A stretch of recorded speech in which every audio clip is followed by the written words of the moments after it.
The dollar appeared before Ben had finished reading the name of what he'd inherited. His cousin Evan slid it across the conference table with one finger. The bill was folded lengthwise and softened from use. George Washington's face bent at the nose.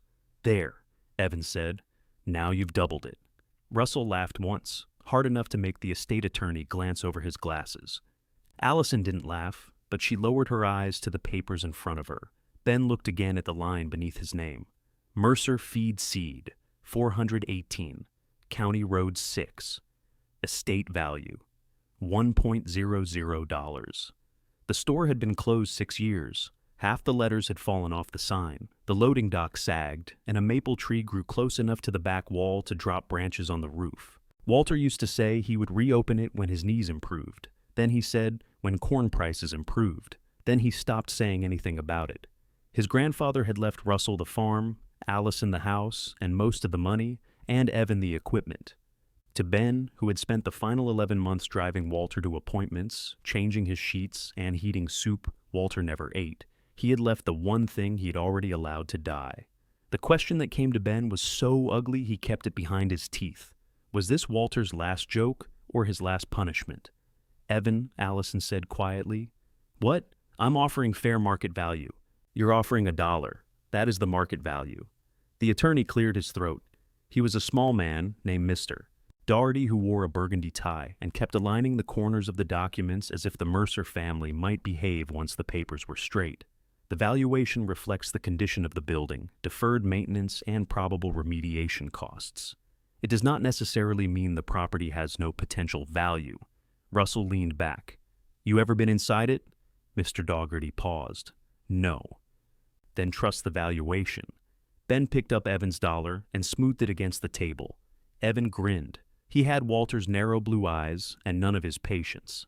"I'm serious, Ben. Save you the headache. I'll even handle the transfer. Generous. I try."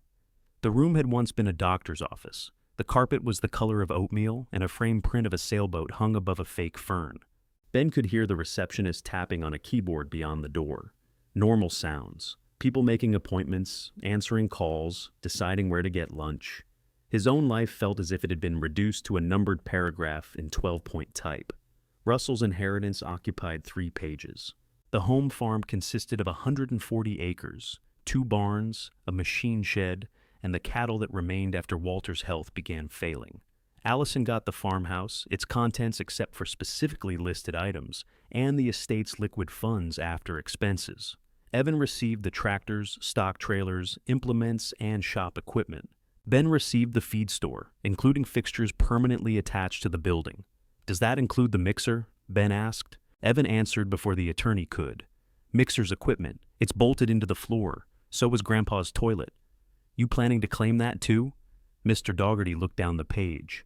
"The mixer is listed with the feed store." Evan's smile disappeared. It was a tiny victory, too tiny to enjoy. Ben folded the dollar again and set it beside his copy of the will. Russell watched him. At 58, he was only 14 years older than Ben, which had always made Uncle sound too formal. When Ben was younger, he had called him Russ until Walter heard it and said, "Families lost shape if people got careless with names." Russell had been Uncle Russell ever since.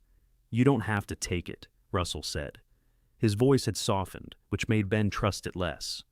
"Nobody's asking you to prove anything. I didn't say I was proving anything. You're making that face." "What face?" "The one where good advice turns into an insult before it reaches you." Allison drew a slow breath through her nose. "Could we make it through one meeting?" "We're through it." Russell tapped his signature page. "I'm trying to keep him from inheriting bills." Ben looked at his sister. "That what you think?"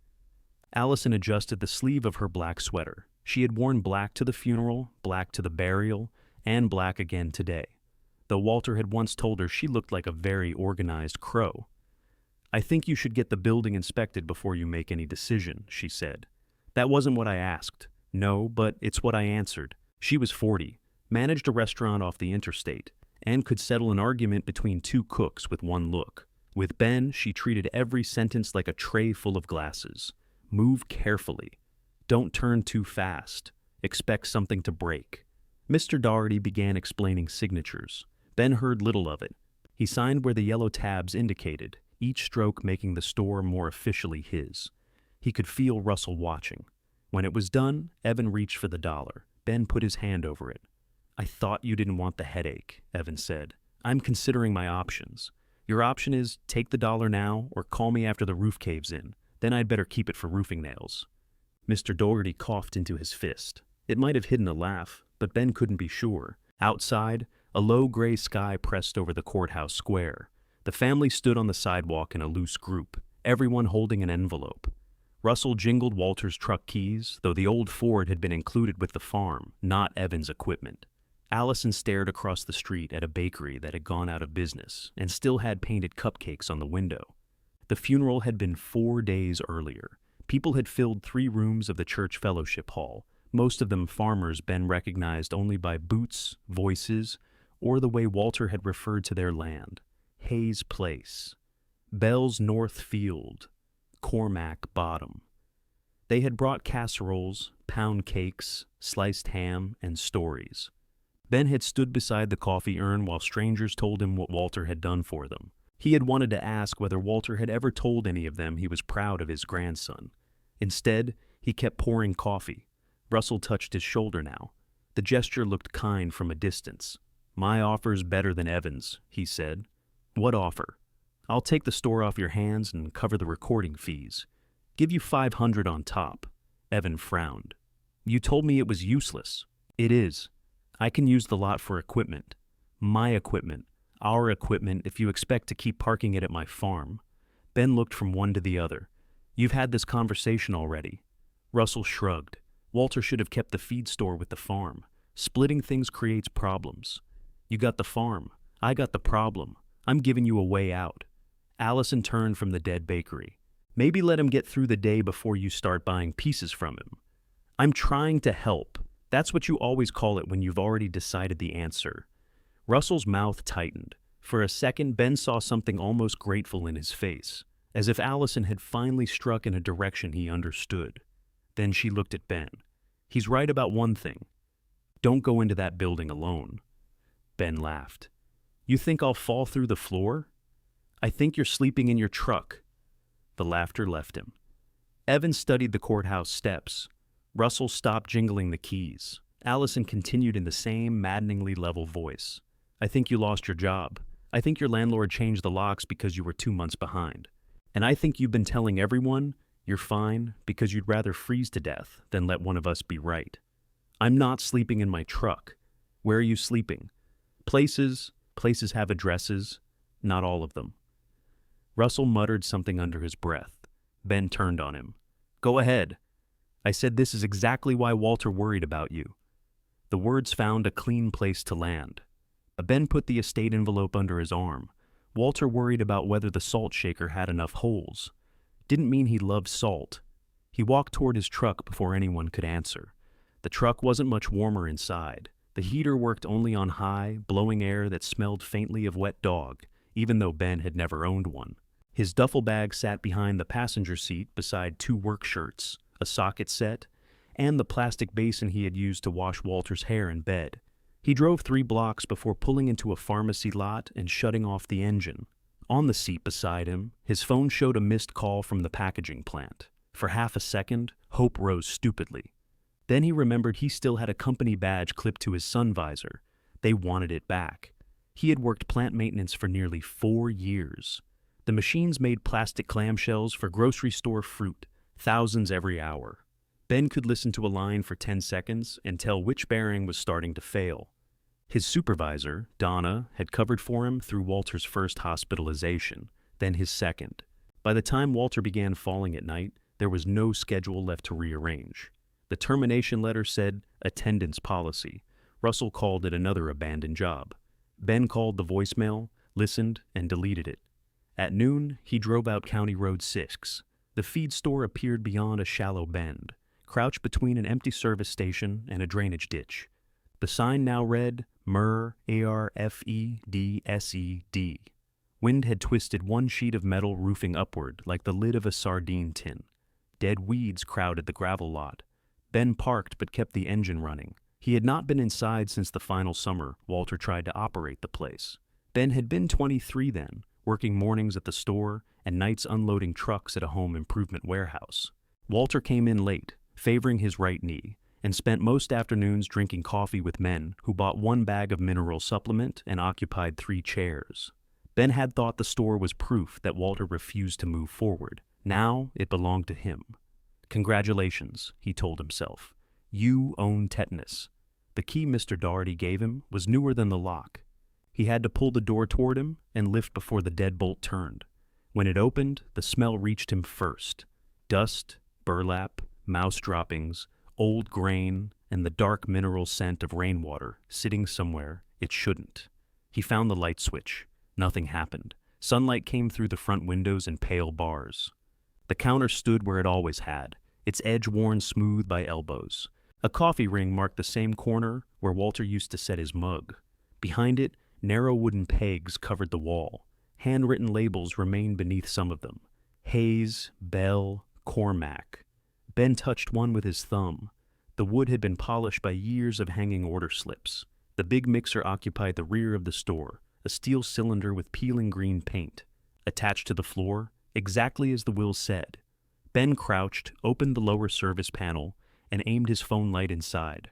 The motor belt was cracked. Wiring hung loose where mice had chewed the insulation. The main shaft, though, showed no rust around the seal. "Still stubborn," he murmured. Walter used to say that machinery told the truth if a man was willing to get dirty enough to hear it. The memory irritated Ben so sharply that he stood too fast and struck his shoulder on the panel door. "Damn it!" His voice traveled into the warehouse and returned smaller. He went behind the counter. The cash register drawer was open and empty except for 3 pennies and a peppermint fused to its wrapper. A yellowed calendar still hung on the wall, open to September 6 years earlier. Walter had circled a date and written, "Call Silas, wrong mix," in block letters. Ben looked away. The office door stuck halfway. Inside were a metal desk, a chair with split vinyl, and a narrow couch where Walter took naps he called inventory planning. A brown stain spread across 2 ceiling tiles. Beneath it sat a plastic bucket, dry now. The couch was ugly, but it was longer than the back seat of the truck. Ben stood in the doorway, hating how quickly his mind measured it. He could stay one night, photograph the building in the morning, call a scrap company, maybe let Russell make his offer again. $500 would pay part of what he owed and buy a few nights somewhere with heat. A vehicle crunched into the gravel outside. Ben froze. Russell, probably. Or Evan coming to identify equipment he believed the will had stolen from him. The front door opened without a knock. A woman in a canvas coat stepped inside, carrying an empty feed sack folded beneath one arm. She was broad-shouldered, silver-haired, and muddy to the knees of her rubber boots. Ben recognized her from the funeral. Loretta Hayes. Walter had once described her as the only woman in the county who could make a bull apologize. She looked at the dark lights, the empty shelves, and Ben's dusty hands. Then she placed $200 bills on the counter. "All right," she said. "When are you taking orders?" Ben looked at the money, then at Loretta. "We're not taking orders." "You got a mouse in your pocket?" "What?" "You keep saying we. I only see you." "The store is closed." She glanced back at the door she had just opened. "Needs a better lock, then." "I mean the business. I know what you mean." She unfolded the feed sack on the counter. Across the faded cloth, Walter's old green logo showed a crow standing on a fence post above Mercer Feed Seed. Loretta flattened it with both hands. "I need 8 bags of the Hayes Dry Cow Mineral." "There is no Hayes Dry Cow Mineral." "Sure there is. There used to be." "Then make what there used to be." Ben gave a short laugh. Loretta did not join him. He picked up the bills and held them toward her. "Mrs. Hayes, I appreciate whatever this is, but the mixer doesn't run. There's no inventory. I don't have a supplier account. I don't even have electricity." Loretta. "What?" "If you're going to refuse my business, you can at least use my name." He set the money on the sack. "Loretta, this isn't a business anymore. You haven't been here 5 minutes, long enough to see the roof. I've run a dairy farm for 38 years. If leaking roofs meant a business was dead, there wouldn't be a cow left in Ohio." Ben rubbed the sore place on his shoulder. 8 bags won't restart a feed store." "No, but they might feed 8 bags worth of cows." "The formula may not even be here. It's on the wall by the mixer." He stared at her. Loretta pointed toward the warehouse. Walter wrote all his custom blends on the south wall because he didn't trust filing cabinets. You remember where he wrote it? I remember where I stood while he complained about my selenium levels. Ben walked back to the mixer. Loretta followed, her boots making damp prints in the dust. Behind a stack of broken pallets, the concrete block wall held columns of figures in grease pencil and chalk. Most had faded into gray scratches. Haze Dry appeared near shoulder height, followed by a list of ingredients and pounds per ton. Loretta leaned closer. He changed the salt after that. How do you know? My cows started drinking less. He should have changed the formula on the wall. He should have done lots of things. The words carried no disrespect. If anything, they sounded practiced.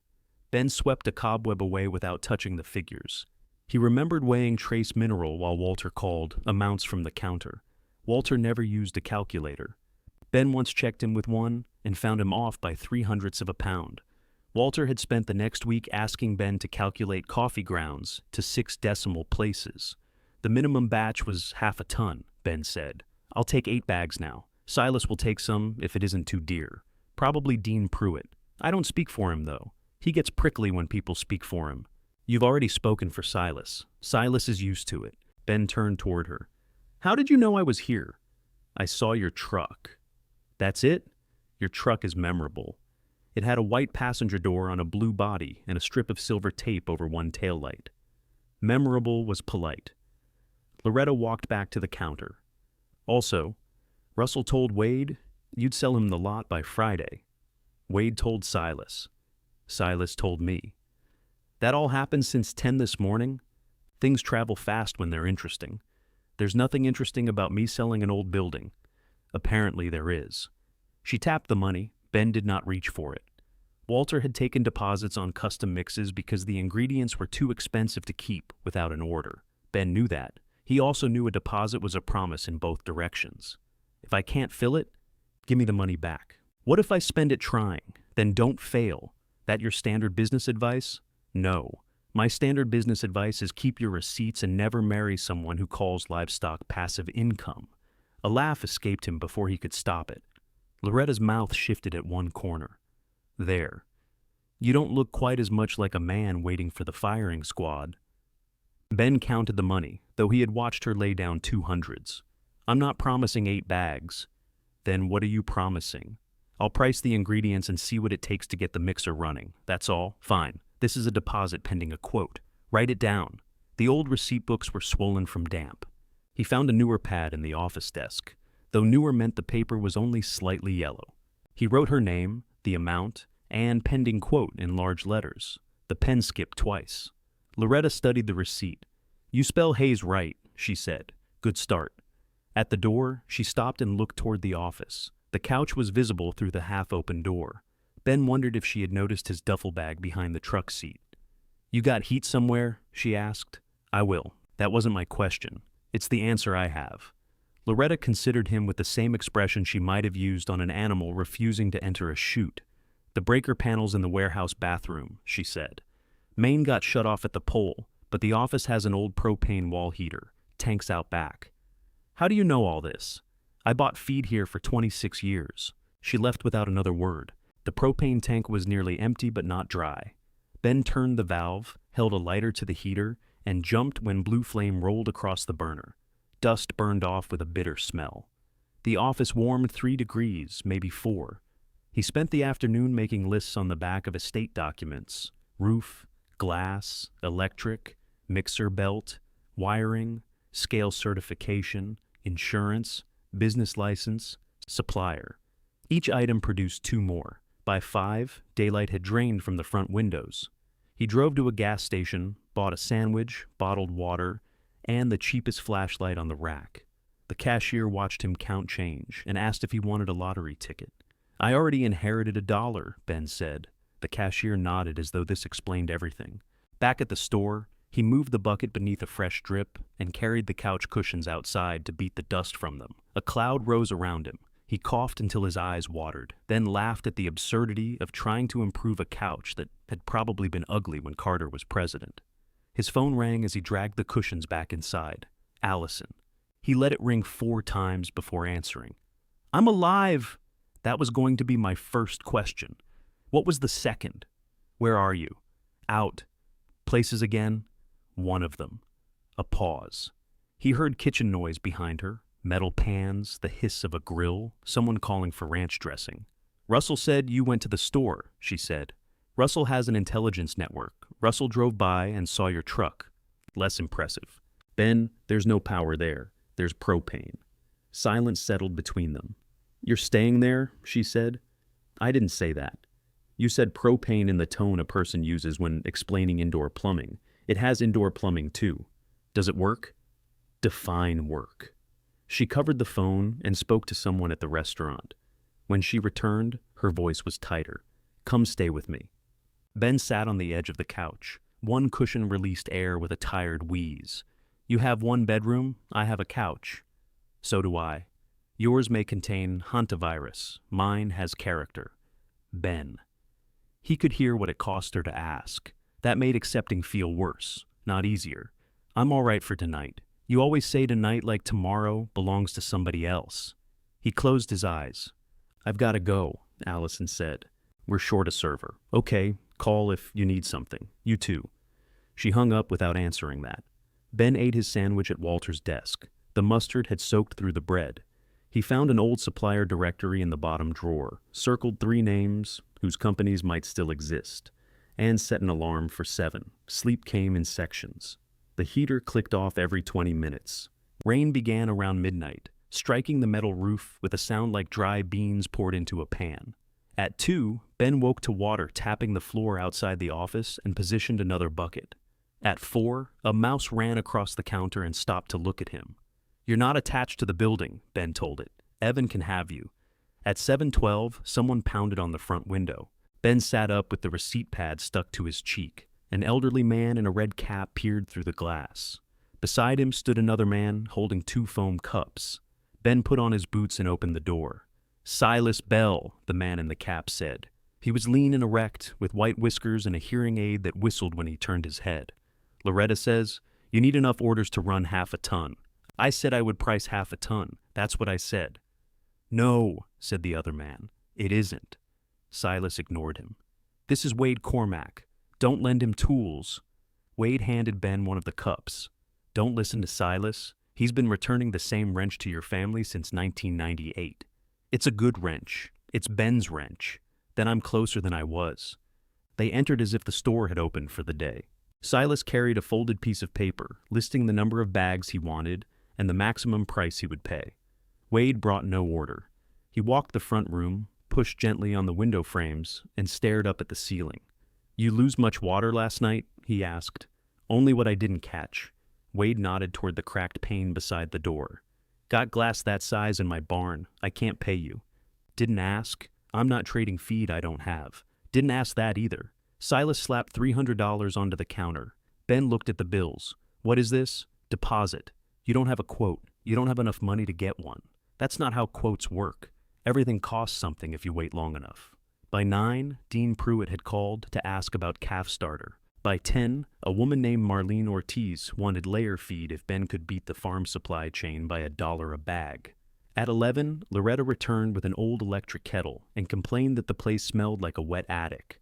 Ben made his supplier calls from behind the counter, while the 3 of them drank instant coffee and argued about whose road had the worst potholes. The first number was disconnected. The second company no longer sold direct. The third had absorbed one of Walter's old suppliers and still carried most of what Ben needed. The representative found the Mercer account, then went quiet. What? Ben asked. The old balance was written off years ago. I can't reopen credit under that business. I'm not asking you to. New accounts are cash on delivery for 6 months. Minimum $1,800 plus freight. Ben looked at the money on the counter. $500 from Loretta and Silas, his $80, and nothing else solid. How long is the quote good? 7 days. He wrote every number down and thanked her. When he hung up, Loretta raised her eyebrows. Well? Silas asked. 1,800 minimum. No one spoke for a moment. Then Wade took a sip of coffee. That all? Ben looked at him. I'm 1,300 short. I meant, is that all that's wrong? The mixer needs a motor belt and rewiring. The scale may not be accurate. The power's disconnected. One bin is rusted through. The roof leaks, the windows cracked, and I'm fairly sure the bathroom is developing its own ecosystem. Wade considered the list. Window won't be cracked tomorrow. Silas tapped his order sheet. Scale can be checked. Loretta folded her arms. Power company still takes money, last I heard. Ben felt the building closing around him, not as a trap this time, but as a promise he had no right to make. He pulled Evan's dollar from the estate envelope and placed it in the empty register drawer beside the 3 pennies. Then he turned to a clean page in the receipt book. "All right," he said, "tell me exactly what you need." Loretta needed 8 bags. Silas wanted 12, provided Ben could keep the cracked corn coarse enough that his birds did not waste it. Marlene Ortiz would take 10 bags of layer feed, but refused to prepay until she saw a final price. Dean Pruitt wanted calf starter, although nobody seemed certain whether Dean had called to order it or merely to make sure Ben knew he might. Wade wanted coffee. "You don't count," Ben told him. "I'm standing in your store. You haven't bought anything." "I brought the coffee. The coffee tastes like boiled cardboard. That's because you put 6 scoops in." Walter's chalk formulas gave Ben a starting point, but ingredient prices had changed. Some products no longer existed under the same names.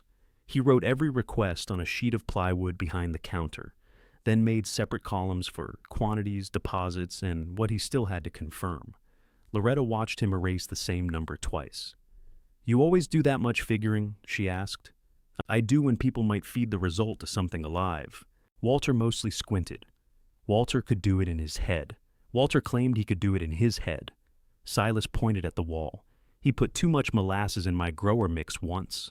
"That was because you kept asking him questions," Loretta said. "It stuck in the bin.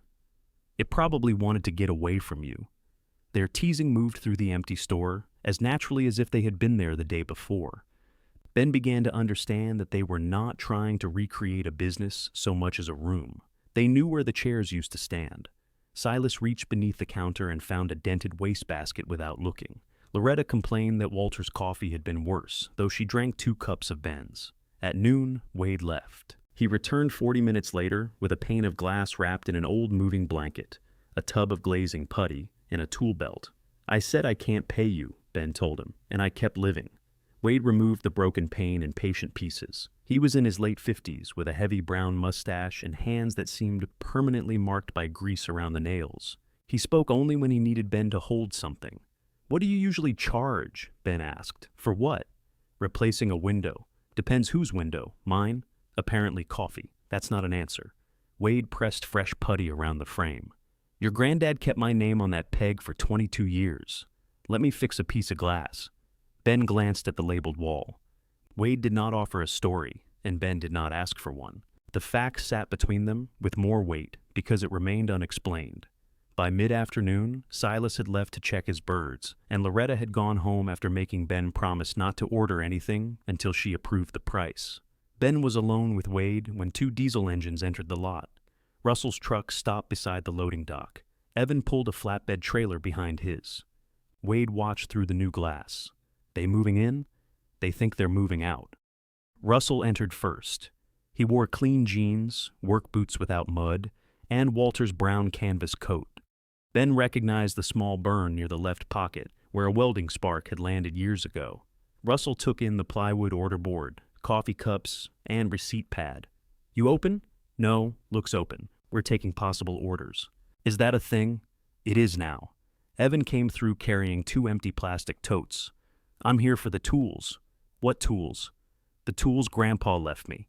He left you the farm equipment and shop equipment." "This isn't the farm shop. It was his shop." Wade climbed down from the stepladder. "Afternoon?" Evan's eyes moved to the repaired window. "You working for him?" "I put in glass." "Why?" "It was broken." Evan looked dissatisfied with the answer. Russell stepped closer to the order board. "Hayes Mineral, Bell Poultry. You sure you know what you're doing?" "I'm getting prices." "That wasn't my question." Ben put the receipt pad in the counter drawer. The old register sat open beneath it, holding the dollar and 3 pennies. He closed that drawer too. "I know enough not to promise what I can't deliver." "You've taken money, deposits." Russell rubbed his chin. "Ben, people around here feel bad about Walter. They'll hand you a few dollars this week because it makes them feel like they did something. That isn't a customer base. I didn't say it was. You don't want to owe favors to people who think you're your grandfather. They know who I am, do they? The question hurt because Ben did not know. Evan pushed past them toward the warehouse. Ben followed. Nothing attached to the building leaves, Ben said. I read the will. Then we agree. I know what attach means. You thought the mixer was yours. I hadn't seen the wording. You saw the wording. You didn't like it. Evan began loading hand tools into his totes. Wrenches, hammers, a grease gun, bolt cutters. Some had probably come from the farm shop. Others had been used in the feed store for decades. None was attached to anything. Ben watched Walter's tools disappear one by one. That socket set stays, he said, when Evan reached for a red metal case. It's shop equipment. It's mine. How do you figure? I brought it from the plant. Evan looked at Russell. You ever see him bring that here? I'm not inventorying sockets. My initials are on the case, Ben said. He opened it. BM had been scratched beneath the handle. Evan let go. Fine. Keep your big inheritance. Wade remained by the front room, making small, unnecessary adjustments to the window frame. Ben knew he was giving them privacy. He also knew Wade could hear every word. Russell examined the mixer while Evan carried the totes to his trailer. Your electrical service is disconnected. I noticed. Roof needs replaced, not all of it. Back half does. I'll patch it. With what money? Ben leaned against the mixer. Did you come to help Evan take things, or do you need me to say no again? My $500 offer was for this morning. I had time to call about hauling debris. You lowered it? I didn't say that. You said it was for this morning. I'm saying every day you wait, this costs more. I can use the lot. That gives it value to me. It won't have to anybody else. What would you put here? Equipment. Maybe bulk storage later. So, the building isn't worthless. The lot isn't. Then offer what the lot is worth. Russell's jaw moved once. You think a few names on plywood changed the appraisal? No. Then what changed? Ben looked toward the front counter. From the warehouse, he could see the new pane catching the gray daylight. Wade's coffee sat beside the receipt book. Nothing looked valuable. It simply looked less dead than it had that morning. I haven't decided yet, Ben said. Yes, you have. You just don't want to call it a decision because then you'd be responsible for it. Russell had always been skilled at finding the fear beneath Ben's anger. Evan returned and began unbolting a bench vise from a freestanding work table. The bolts screamed as he turned them. Leave the table, Ben said. Don't want it. Good. Russell lowered his voice. You missed the funeral home payment. Ben looked at him sharply. Allison covered it, Russell said. Your share. I told her I'd pay her back. With what? Not your business. You keep saying that to people who clean up after you. The vise broke loose with a metallic crack. Ben wanted to tell Russell that he had cleaned Walter after the old man stopped making it to the bathroom. He wanted to describe the skin cream, the disposable pads, the weight of a body that could no longer help itself turn. Russell had visited on Sundays and brought chili Walter was not supposed to eat. Allison handled prescriptions and insurance calls from the restaurant office. Evan came twice to move cattle. All of it counted. None of it felt equal. Ben also knew saying so would turn Walter's dying into a competition, and he was tired of giving the family new things to fight over. I'll pay Allison, he said. Sell me the building and you can. No. The word surprised everyone, including Ben. Russell's face settled into stillness. That your final answer? It's today's answer. Friday then. After that, I make other plans. You already made other plans. Russell walked out. Evan loaded the vise, a portable grinder, 2 battery chargers, and an air compressor. Before leaving, he stood beside the trailer with his hands in his pockets. Grandpa was going to give me that mixer, he said. Ben looked at him. When? Before he got sick. He was sick for 3 years. Before it got bad. Did he tell you that? He said I could have anything useful when the store closed. The store was already closed. You know what he meant? Ben did. Walter often made loose promises while sorting scrap. Take that if you can use it. We ought to get that over to the farm. Remind me next week. His words had been easy to remember differently. The mixer stays, Ben said. I know the paper says it stays. Evan climbed into his truck and left. Wade came from the front with the putty knife in his hand. Windows done. Thanks. He'd take what was his? Some of it. And some that wasn't? Probably. You going after him? No. Wade nodded, neither approving nor disapproving. Good way to spend a year, arguing over used tools. After Wade left, the store felt stripped. Light rectangles showed where equipment had sat on the work table. Ben opened his socket set to make sure nothing was missing, then hated himself for checking. He called the electric company.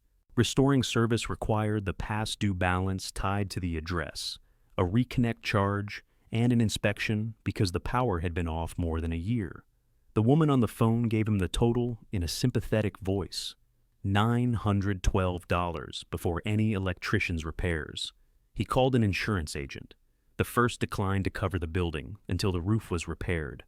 The second promised to inspect it, but warned him not to expect a low premium. He called the supplier again and requested exact prices for every ingredient in Walter's formulas. By 4, the plywood board had become a grid of calculations. Ben reduced the proposed first run to products that shared ingredients. He changed bag counts, added freight, subtracted deposits, and did it all again. The numbers did not work. If everyone paid in full, he could cover the supplier's minimum with $37 left. He could not restore power, repair the mixer, buy bags, or insure the building. If he raised prices enough to cover those costs, Marlene could buy cheaper feed at the chain store, and Silas would be paying for Ben's roof instead of his poultry mix. The door opened near dusk. Loretta came in carrying a glass jar full of soup. "You look worse," she said. "I got a quote. That explains it." He showed her the figures. She read them carefully, lips moving over the freight charge. "You left out your labor," she said. "There won't be any labor if I can't turn on the mixer. You planning to work free once it's on, for the first run?" "No, that lowers the price. It makes the price a lie." Ben took the paper back. "The honest price is too high. The complete price might be. Show people that. They'll walk. Some will. Then I won't meet the minimum. Then you don't order." He stared at her.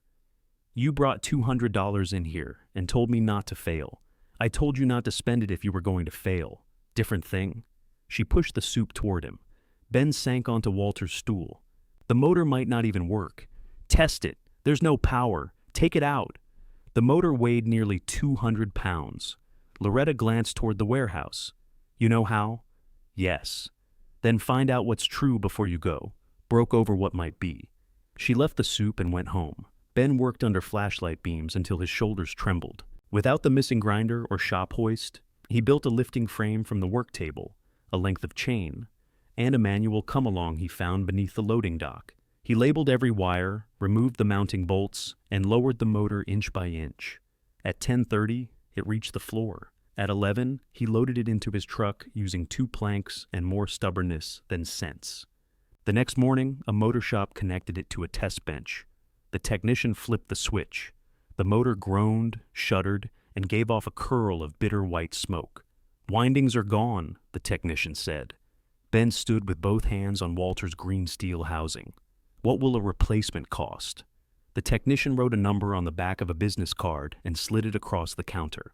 $2,400. Ben read it twice. Outside the shop window, his truck idled roughly in the cold, worth perhaps $3,000 on a generous day. "Can it be rewound?" Ben asked. The technician, whose shirt said Arnie above the pocket, leaned over the motor and inhaled near one of the vents. "Anything can be rewound." "That means no. That means it'll cost $1,400, take 2 weeks, and you'll still own a motor old enough to remember Nixon." Arnie tapped the steel housing. "Bearings sound bad too. I'd replace it. Used? Maybe. This frame's not common anymore." Ben showed him the business card. "That $2,400 includes what?" "New motor, pulley, and bench setup." "You install it?" "I don't have $2,400. Arnie took the card back, crossed out the number, and wrote another beneath it. "I've got a rebuilt 15-horse motor in the back. Different mount. You'd have to fabricate a plate and realign the pulley." $1,800. Ben stared at the revised number. "That's me being nice," Arnie said. "I was afraid of that." "You in a hurry?" "I've got people waiting." "Then 18's the hurry price." Ben loaded Walter's dead motor back into the truck. The 2 planks flexed under its weight.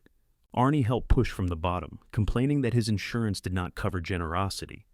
At the store, Ben left the motor on the truck bed because he could not face lowering it again. He taped the complete price calculations to the front window and called everyone who had expressed interest.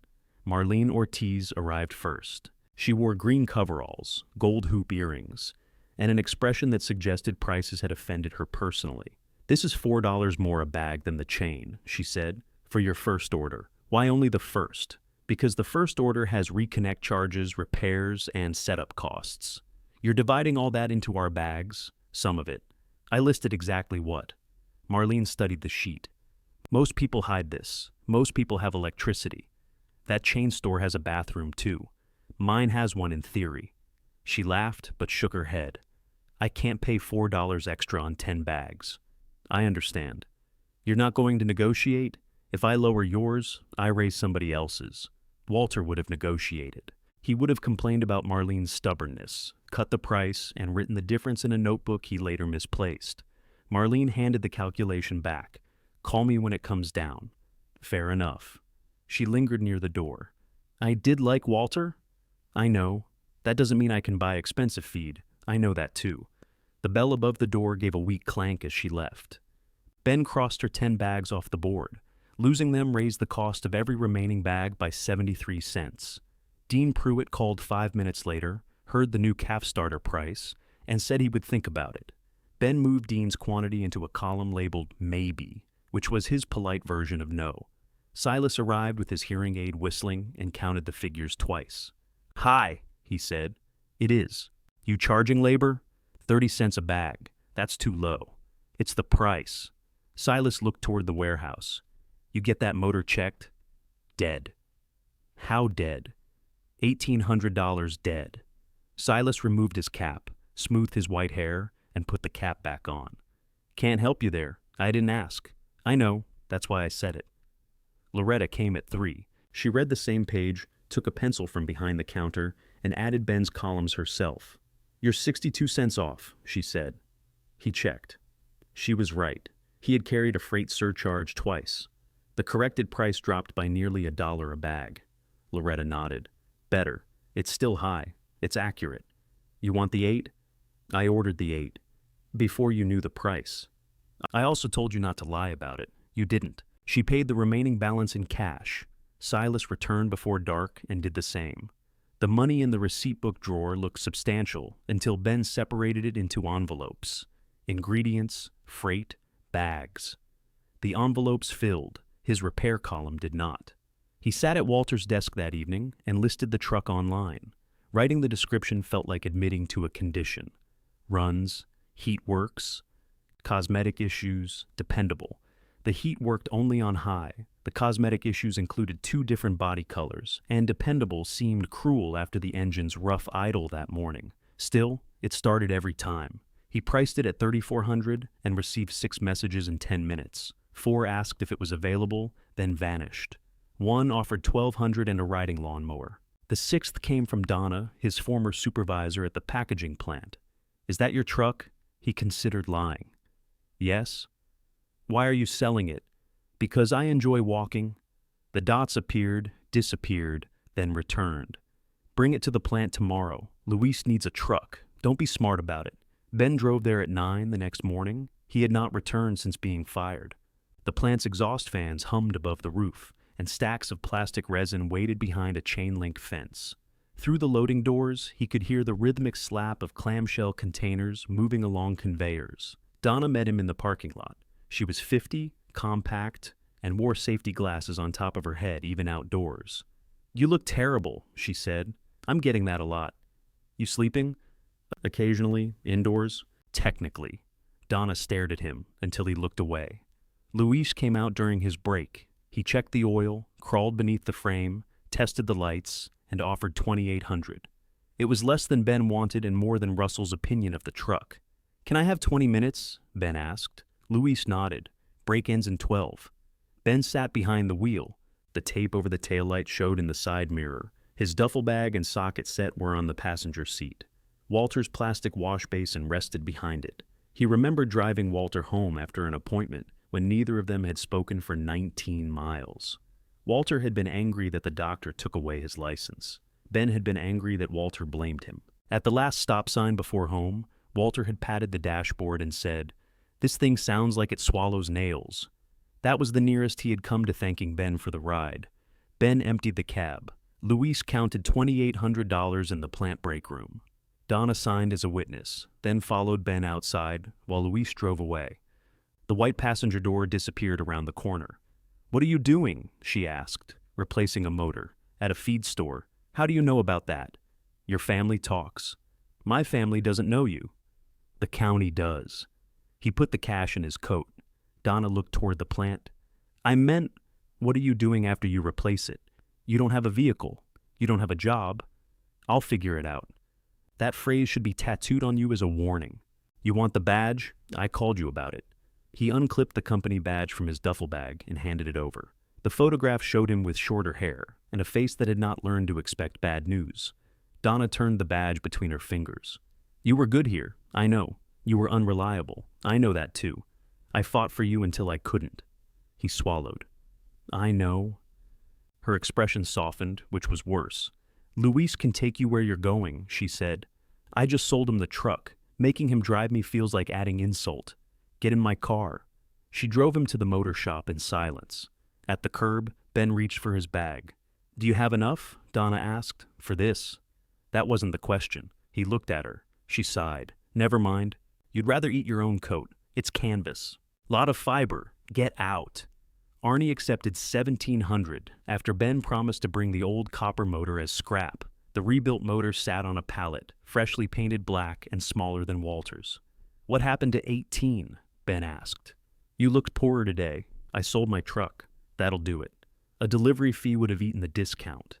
Ben called Wade, who arrived in a cattle-stained pickup without asking why Ben no longer had one. Together, they hauled the motor to the store. Russell was waiting in the lot. He stood beside his truck with a folder under one arm. Friday. It was Friday. Ben had lost track. "I remember." Russell looked at the motor in Wade's bed. "What's that?" "A lawn ornament," Wade said. Ben lowered the tailgate. "Mixer motor."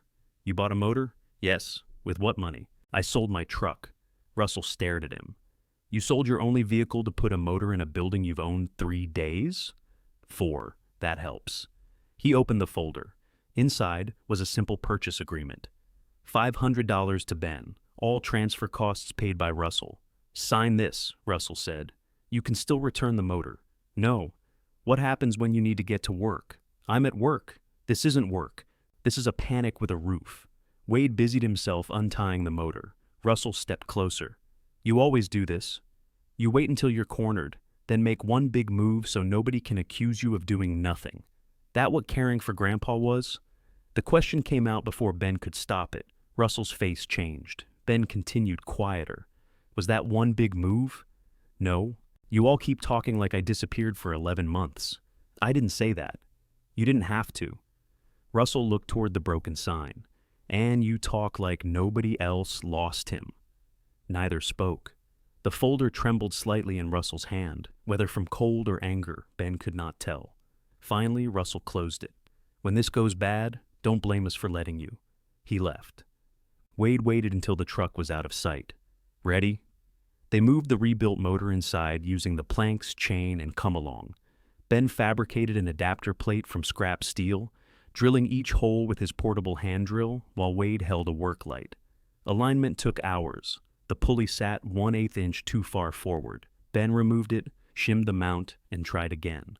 The electric company's inspection cost consumed another portion of the truck money. A corroded disconnect had to be replaced before service could return. Ben bought the part and installed it himself, then paid the past due address balance and reconnect fee with $31 left from the sale.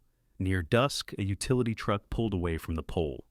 Ben stood in the center of the dark store and flipped the main breaker. Fluorescent lights flickered above the counter. One buzzed, one stayed dark, and 3 came fully alive, revealing dust, water stains, and shelves emptier than they had seemed in daylight. Wade whistled. Ben pressed the mixer's green start button. For one long second, nothing happened. Then the rebuilt motor caught.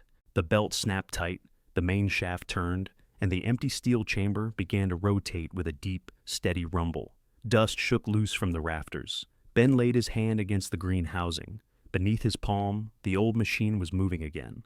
The mixer sounded healthy for 11 seconds. Then the belt began walking toward the edge of the pulley. "Kill it," Wade said.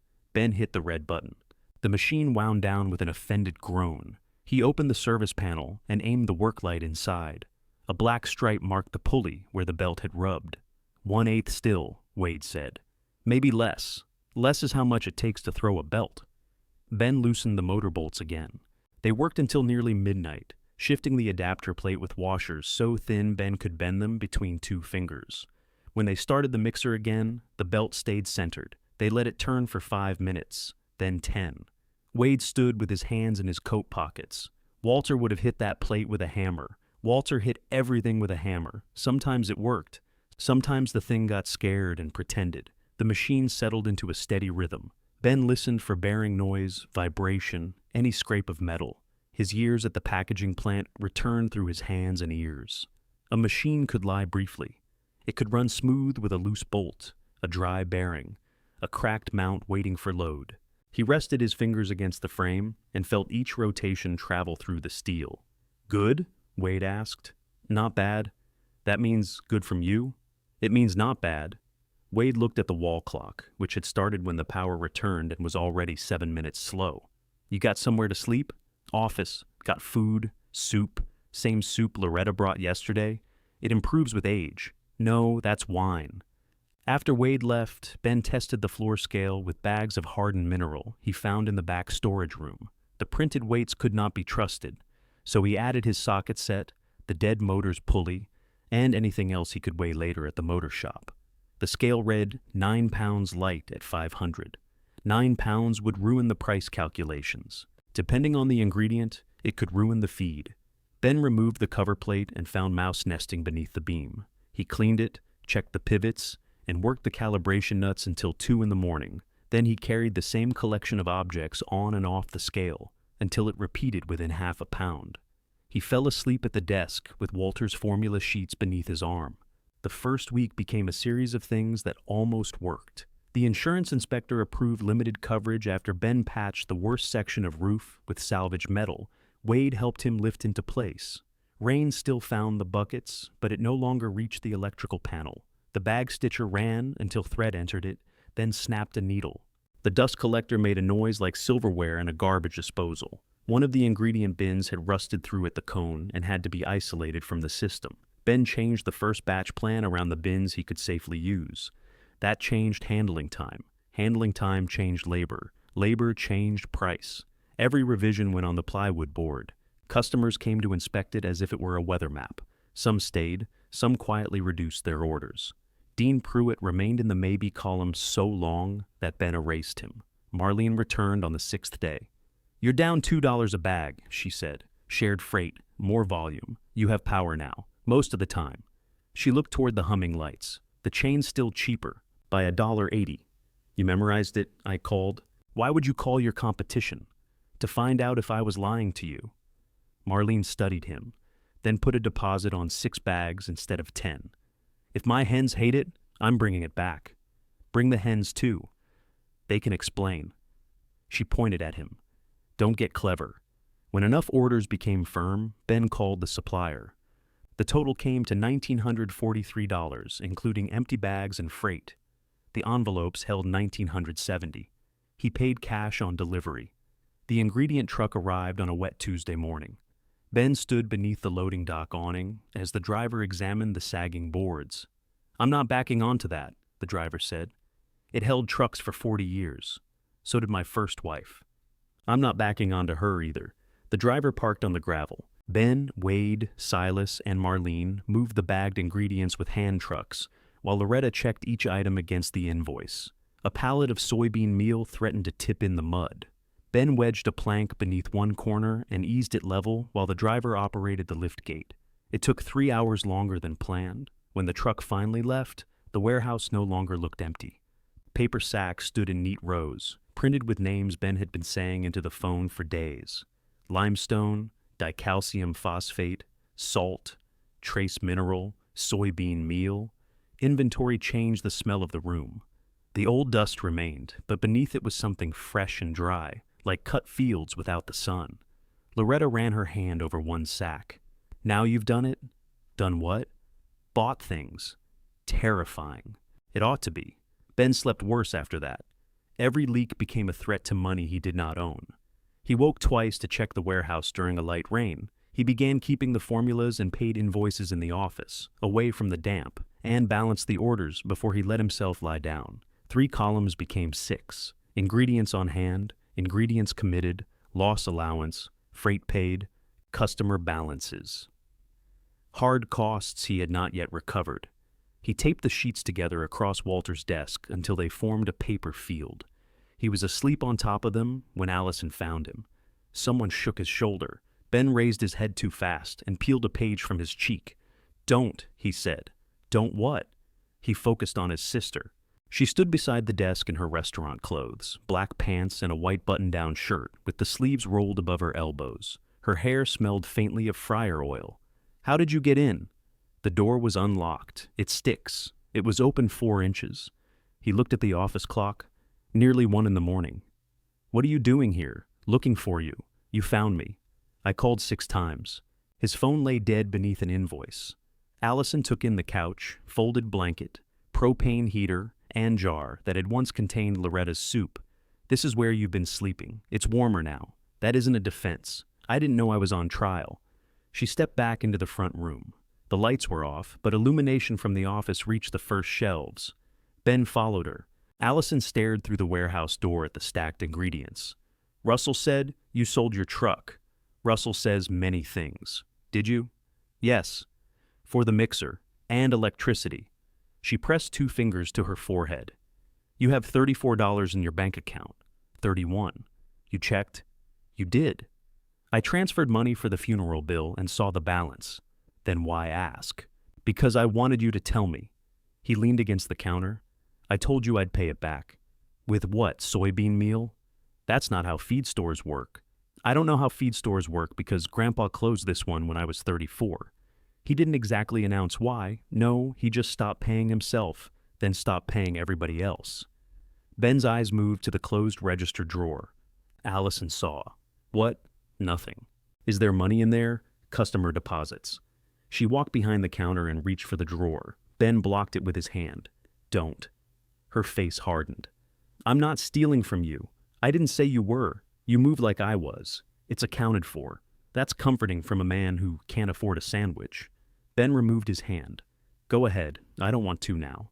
"Then why are you here?" Allison looked toward the office. She walked back, lifted one of the taped sheets, and followed the columns with her finger. "You made all this?" "No, mice are excellent bookkeepers." "Ben?" "Yes." She picked up another page. "You have 3 different loss percentages, different ingredients handled differently, and your labor is 30 cents a bag. For the first run." "That's nothing. It keeps the price down. It makes you the only unpaid person in the building. Loretta already gave me that speech. Loretta's right. Please never tell her that. We'll lose control of her." Allison almost smiled. It vanished before it fully arrived. "Come home with me," she said. "This is home." The words surprised him. They seemed to surprise the building, too. Allison looked around at the stained ceiling, the empty retail shelves, and Walter's pegs on the wall. "No. This is a place you're trying to save because you think it will answer a question." "What question?" "You tell me." He looked away. She set the sheet down carefully. "Grandpa left me a house I didn't ask for. Russell got land he already acts like he earned. Evan got anything with an engine. You got this. None of us knows what it meant. Russell thinks it meant Grandpa worried about me. Russell thinks everything is a message to Russell. And you? I think Grandpa was sick, stubborn, and terrible at saying what he meant." The wall heater clicked. Ben remembered Walter in bed, refusing another spoonful of soup. "Somebody has to keep the door open."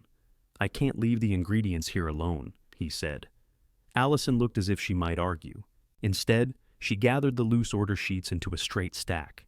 "At least lock the door." "I will, and charge more for labor. I'll consider it." "That means no." "It means I'll consider it." She left a paper bag from the restaurant on the desk. Inside were 2 sandwiches, a container of soup, an unopened gallon of coffee, and 6 dinner rolls. The next morning, the first batch began.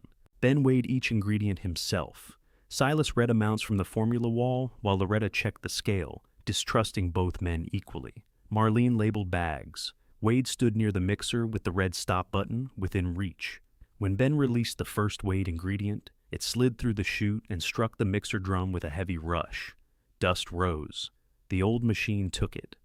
More ingredients followed: corn, meal, mineral, salt. The rebuilt motor strained when the batch reached full weight, but the belt stayed centered. Ben watched the ammeter, listened to the bearings, and resisted the urge to touch every bolt. After 12 minutes, he opened the discharge gate. The haze blend poured out in a coarse, even stream. Loretta caught a handful. She rubbed it between her palms, smelled it, and touched one grain to her tongue. Everyone waited. "Well?" Silas demanded. She looked at Ben. "Needs less salt next time," she said, just like I told Walter. Then she held open the first bag. "Keep going." The bag stitcher broke on bag number 3. The needle snapped with a sharp ping and vanished into the feed. "Stop," Ben said. Wade killed the mixer. Silas complained that he had just found the right way to hold his bag. Marlene stepped back from the dust cloud, her coveralls already coated pale gray. Ben emptied the third bag into a clean metal tub and sifted through it by hand. The broken half of the needle was small enough to disappear against the mineral flakes. "Can't you use another needle?" Silas asked. "Not until I find this one." "You know how many bits of wire a chicken eats?" "No," Ben said. "How many?" Silas considered. "More than you'd expect. That isn't helping."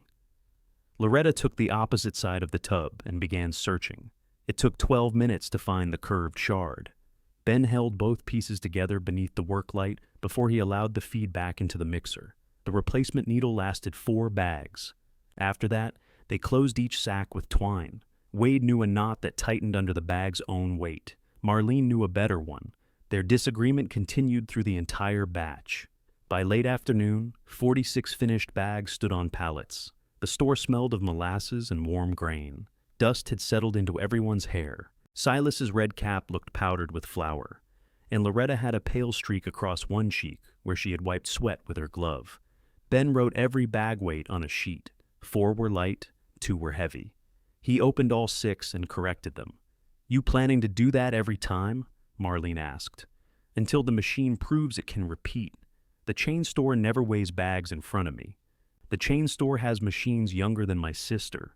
Allison had walked in carrying restaurant coffee just in time to hear that. "I'm 40, she said. "Exactly." She surveyed the pallets, the open bags, and the people tying twine. "This is a food safety inspector's nightmare. It isn't human food. I've seen what Silas eats. The distinction is narrow." Silas pointed at her. "Your restaurant charges $3 for toast. It's artisanal. It's burned." Allison set the coffee on the counter and rolled up her sleeves. She did not ask how she could help. She took Marlene's place at the bag scale when Marlene left to feed her hens, then reorganized the finished receipts because Ben had stacked them by customer instead of pickup order.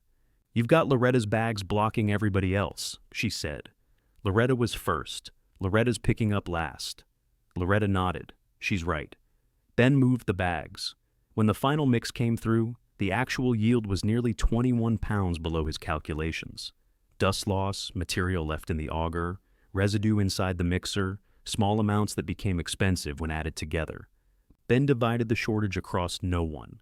He took it from the 30 cents per bag he had assigned to his own labor. After everyone left, he calculated his earnings from the first run.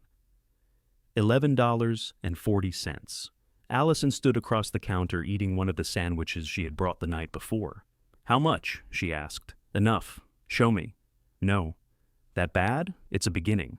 How much did you charge for 11 hours today?" He closed the ledger. Allison chewed, watching him. "You didn't charge anything." "I charged. You absorbed the loss. The customers shouldn't pay because my estimate was wrong. Then the business pays. The business is me. That is the problem." Ben began sweeping around the scale. Every push of the broom produced more dust. Allison picked up the calculator. "You need a shrink percentage based on what actually happened, not what Grandpa wrote. I know. You need to price replacement needles and twine. I know. And your labor can't be whatever's left when everybody else is satisfied." "I know, Allison." She set the calculator down. The sharpness of her name hung in the room. Ben kept sweeping. "Food's in the office," she said eventually. "Don't leave it out. I won't. And call me if you need a ride. I have rides. You have farmers who happen to be going places. That's what rides are." She put on her coat. $11.40? He looked at her. "I manage restaurants through 3 recessions," she said. "I know the face." After she left, Ben changed the next order sheet. He added 2% for handling loss, a line for bags and closures, and $1 per bag for labor. Then he stared at the total, imagined Marlene's expression, and lowered labor to 75 cents. The next morning, customers arrived for their feed. Ben expected complaints about the hand-tied sacks. Instead, Loretta tested each knot by lifting the top 6 inches off the pallet. Silas opened one of his bags, reached inside, and examined the grind between his fingers.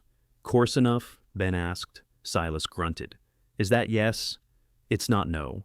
Marlene paid her balance in exact bills. "If the hens stop laying, I'll know where you sleep." That feels unnecessarily specific. I'm a thorough complainer. Wade loaded feed into other people's trucks, though he had purchased none himself. When the floor cleared, the repaired front window admitted a broad square of morning sun. Ben found one extra bag of the haze mix in the warehouse. He checked his weights again. The bag was properly labeled, properly tied, and absent from his count. Loretta looked at it. Walter used to make one extra. Why? Spillage. Mistakes. Somebody coming late. It isn't in the formula. No, it was in his habits. Ben opened the bag and returned its contents to inventory. He could not afford Walter's habits. For the next order, he required full payment 3 days before the supplier deadline. Customers combined quantities on the plywood board.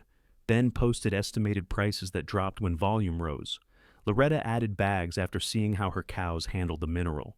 Silas called twice to adjust his order by 1, then called a third time to change it back. Marlene came in carrying half a dozen eggs. "These are not payment," she said. "I wasn't going to take eggs as payment." "Good, they're a sample." "Of eggs?" "From hens eating your feed." Ben held one up. "Looks like an egg." "Shell's good. I'll alert the papers." She left the carton on the counter. Ben ate 2 for dinner. Small transactions began filling the room. A man bought salt blocks Ben had added to the supplier order. A woman asked if he carried dog food. He wrote it on a list. Someone wanted fencing staples. Somebody else needed seed, though winter had barely begun. The old register drawer began holding more than the inherited $1 and 3 pennies. Ben separated customer money each evening and carried paid invoices to the office. Nothing remained in the drawer overnight except the 4 coins. He still did not call the store open. The word felt too large. Dean Pruitt came near closing on a windy afternoon. He was a heavy man in his early 60s with red cheeks and a tan work coat darkened by rain at the shoulders. He looked at the next order board without taking off his gloves. "You still doing calf starter?" he asked. "If I get enough quantity." "I need 30 bags." Ben turned. 30? Maybe 35. That'll get us over the next price break. Good. Ben calculated the deposit, then the final estimate. At 35, you're looking at $689. Dean nodded once. "Put me down. Payment's due Tuesday." "Can't do Tuesday." "When can you?" "After I sell in March." Ben set down the pencil. "March? Market ought to be better. That's almost 3 months. I know how months work." Ben lowered his voice. 2 customers were near the retail shelves comparing salt blocks. "I can't carry that much." Walter did. The sentence made the store quieter, though no one stopped moving. "Walter's account isn't open," Ben said. "I'm not asking for his account. You're asking for his terms. I'm asking for feed." Ben looked at the 35 bags on the calculation sheet. Adding them lowered everyone's cost, but only if Dean's money existed. Without it, the supplier would still require cash. "I could do 5 bags if you pay the ingredient cost," Ben said. "With what money? That's as far as I can go." Dean's mouth tightened. "Walter carried me longer than this. I don't have Walter's money. Walter didn't have money either. He had a handshake. And the supplier wrote off his balance. That supplier got plenty from him over the years. That doesn't make the bill disappear." Dean stepped closer to the counter. "Everybody's been talking like this place is back. I'm trying to bring it back." "No? You're selling feed out of Walter's building. There's a difference." Ben felt heat rising beneath his collar. "The difference is I'm telling you no. The difference is he knew a farm has bad months. I know that. You know columns. I know if I give you 35 bags I can't pay for, everybody else's deposits cover them. I said I'd pay in March. And if March is bad?" Dean flinched as if Ben had accused him of intending not to pay. "You think I'd cheat you?" "I think weather doesn't care what you intend." The 2 customers took their salt blocks to the door without buying them. Dean stared at Ben. Walter never made a man explain his trouble in front of people. Shame arrived so quickly Ben could not answer. Dean put on his cap, though Ben had not seen him remove it. His hands were shaking. "You got the building," he said. "Don't mistake that for what made him worth remembering." The door struck the bell hard behind him. Ben stood at the counter until Dean's truck left the lot. Loretta came in an hour later and found him erasing Dean's 35 bags from the board. "He asked for credit?" she said. Ben kept erasing. "How'd you know?" "He asked Walter every winter." "Did he pay?" "Mostly." "Mostly isn't a number." "It is if you're the one waiting." Ben put the eraser down. "I embarrassed him." "Probably." "I offered 5 bags at cost. That wouldn't get him 2 next week." "What was I supposed to do?" Loretta looked toward the peg marked Pruitt. The wood beneath the name was darker, where years of paper had shielded it from dust. "Walter gave him feed," she said. Ben laughed without humor. "Thank you." And Walter closed owing people money. The laugh stopped. Loretta faced him. "Both things are true. That's what makes it hard." She took an order sheet from the counter and wrote 10 beside her name. "I don't need 10, she said. "I need 8. Put 2 in the back. For Dean, for whoever. Charge me now. If they repay it, the money stays for the next person." Ben looked at the number. "That's charity," he said. "No, charity is when I decide what a man deserves. This is 2 bags of feed. It won't solve 35. Then ask whether anybody else wants to add one. Don't ask for Dean. Ask for the shelf." Ben imagined a row of bags no one owned until someone needed them. He imagined Walter handing them out without writing anything down. He imagined March coming wet and cold, the shelf empty, the supplier unpaid. He drew a box at the bottom of the order board. "Community feed, 2 bags." Then beneath it he wrote, "Paid in, paid back when able, all movement recorded." Loretta read the words. "Awful lot of writing for 2 bags," she said. "That's how it stays 2 bags instead of becoming a rumor." She nodded. "Might work." Ben looked at the erased space where Dean's order had been. It did not feel like an answer. It felt like admitting he needed one. By the next afternoon, the box on the order board held 6 bags. Silas added 1 and insisted the words "Bell Poultry" not appear anywhere near it. Marlene added half the price of a bag because, she said, a whole bag would encourage irresponsibility. Wade brought cash for 1, but refused a receipt. "You get a receipt," Ben told him, "then write it to the window." The window didn't pay. The window did the work. Ben wrote Wade's name. Loretta's 2 bags remained the largest contribution. She disliked this, and asked every customer who entered whether they had noticed the box. "You can't pressure people," Ben said. "I'm not pressuring. I'm directing their attention." You stood between Silas and the door. "He wanders."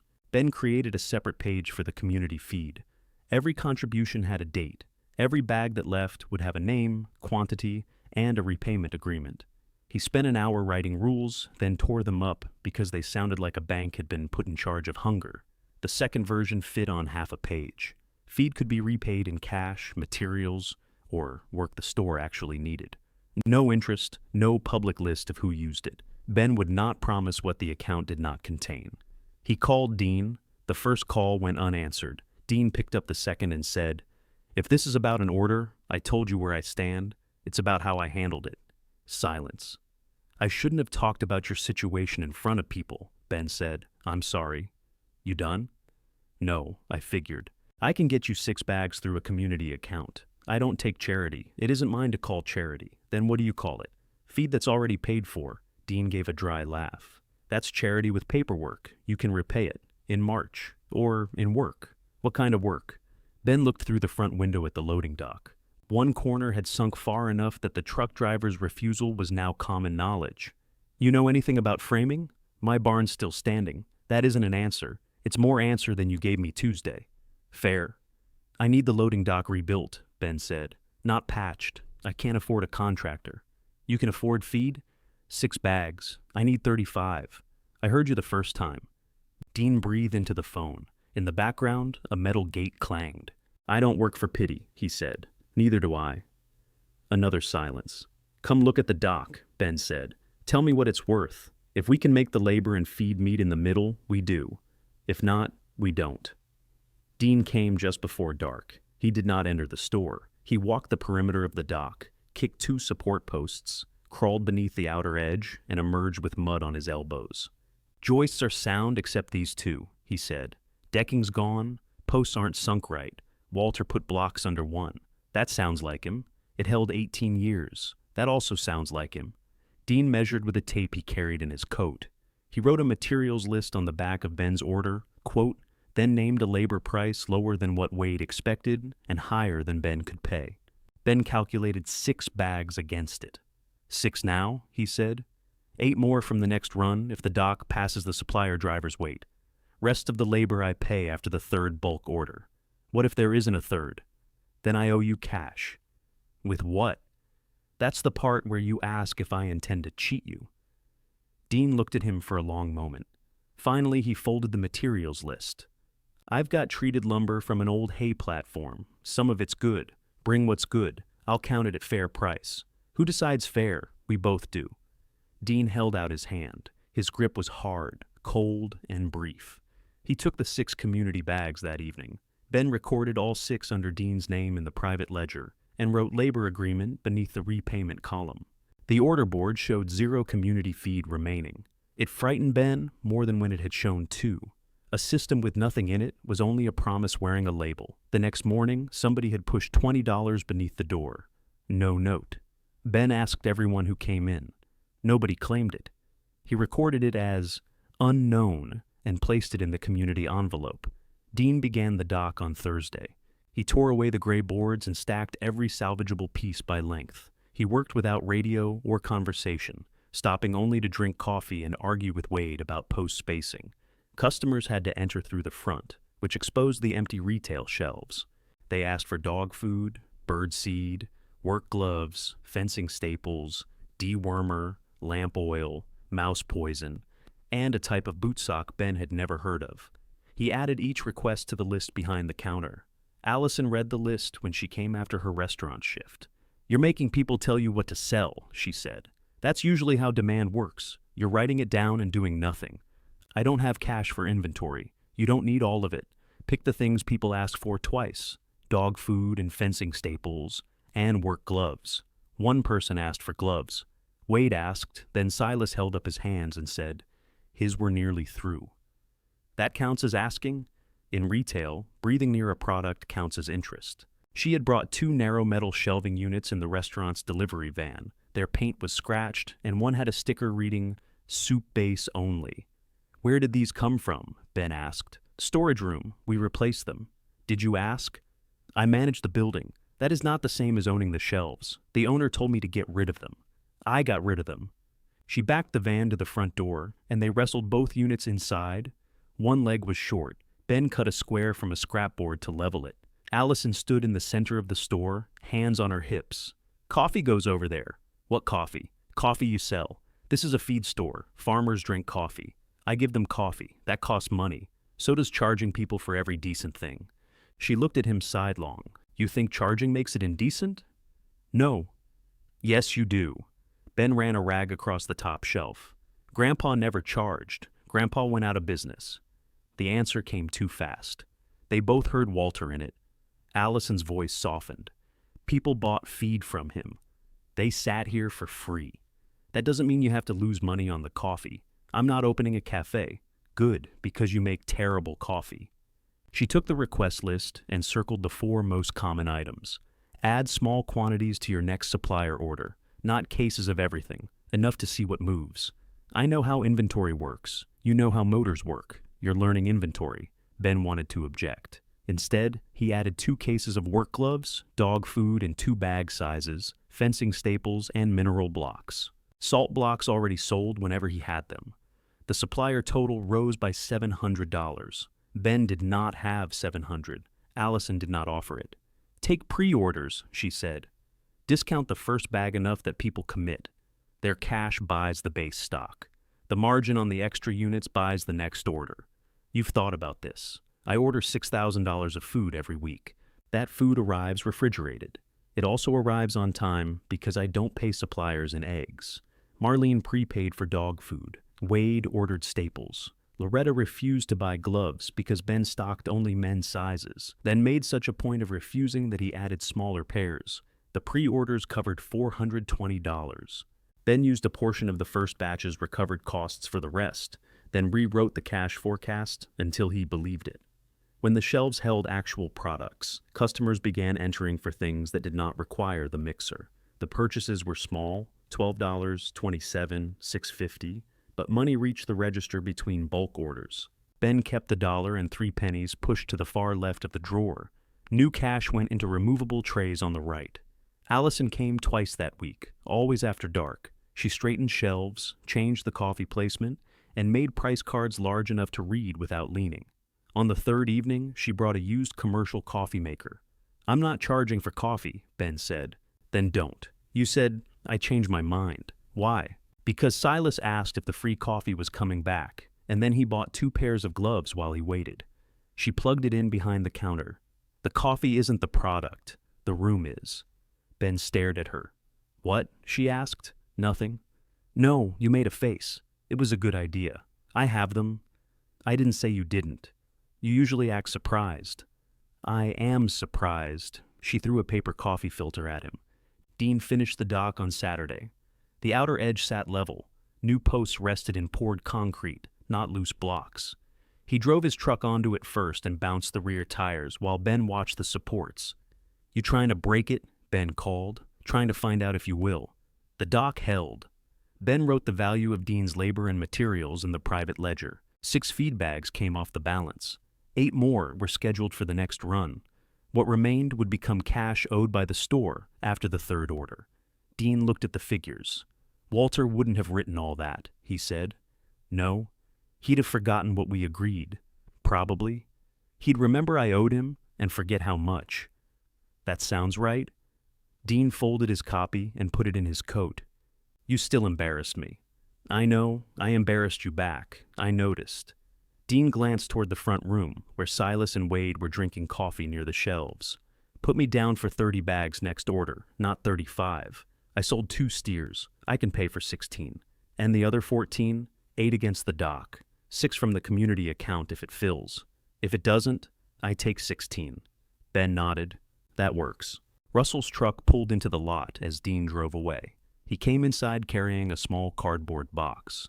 Evan followed him, empty-handed. Russell placed the box on the counter. Inside were Walter's old feed store keys, 3 padlocks, a brass scoop, and a stack of customer account cards tied with twine. "Found these in the farm office," Russell said. Ben touched the stack but did not untie it. "You need something?" he asked. Russell looked at the shelves, the coffee maker, the people seated by the window, and the order board crowded with names. "I need to know if you're still planning to sell." "No?" Russell's eyes settled on the brass scoop. "That room used to be this busy every Saturday," he said. Ben waited. Russell pushed the box forward. "Then these belong here." It was the closest thing to an apology Russell knew how to make. Before Ben could answer, Evan picked up a pair of work gloves from the shelf. "You charge family full price?" he asked. "Yes." Evan tried them on. Grandpa wouldn't. Russell looked at his son. "Your grandpa is the reason Ben has to." Evan's face reddened. Russell paid for the gloves. He put the exact amount on the counter, then left, without taking a receipt. Ben opened the register and placed the money in the right-hand tray. He left the inherited dollar untouched. The customer cards smelled of mildew and old pencil shavings. Ben waited until the store was quiet before untying the twine. Walter had used index cards ruled in blue, 1 account per customer, with dates and amounts crowded into margins. Some balances ended with paid in thick capital letters. Others simply stopped. Hayes. Loretta occupied 4 cards held together by a rusted paper clip. The first began with ordinary purchases. Mineral, calf starter, salt blocks. Then, one summer, payments vanished while deliveries grew. Walter had written drought beside the first unpaid month. The balance rose past $5,000. Ben sat straighter. The next card showed payments beginning in small, irregular amounts. $80, $112, $40. A credit for repairing the store's gutter. Another for hauling spoiled grain. It took nearly 4 years for the balance to reach 0. At the bottom, Walter had written, "Don't bring up unless she does." Ben was holding the card when Loretta entered. "You look guilty," she said. Russell found these. Her gaze dropped to her name. "Burn them. They're store records. They're ancient history. You owed him $5,300. $5,386. You remember the exact amount. I remember every dollar I couldn't pay. She removed her gloves and set them on the counter. Hay prices tripled that summer. Pond went low. I was buying water from a man who charged like he'd invented it. Bank said, sell half the herd. And Walter kept giving you feed. He sold me feed. You didn't pay for months. I paid. Eventually. That word is doing a lot of work. Ben turned the card around. You repaired the gutter? Badly. You hauled spoiled grain? Very badly. You took 4 years, 3 years, 10 months. Walter never told me. It wasn't yours to know. I worked here. You loaded bags. You weren't his confessor. The correction stung. Ben returned the Hayes cards to the stack. Loretta picked them up again. He came out to my place one morning, she said. August. Ground was split wide enough to lose a wrench in it. I told him I was selling the cows. He sat on an overturned bucket and asked which ones. What? Which cows I'd sell. I named them. He knew every one. Knew which had bad feet, which milked heavy, which kicked. When I finished, he said I'd kept all the wrong ones. Ben smiled despite himself. That sounds like him. I told him to go to hell. He said he had feed arriving Thursday. Did he know you could repay it? No. Then he gambled the store. He gambled part of it. With your farm, with his business. I didn't ask him, but you took it. Loretta's face hardened. Yes. I did. That's the part kind stories leave out. Somebody's mercy can feel an awful lot like debt when you wake up under it.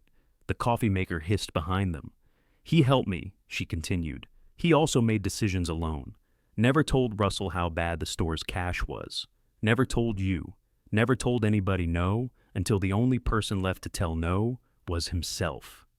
Ben looked at the account cards. There were dozens. Some of these never got paid. No. Some people still come in here. Yes. You know who? Probably. And you're not going to tell me.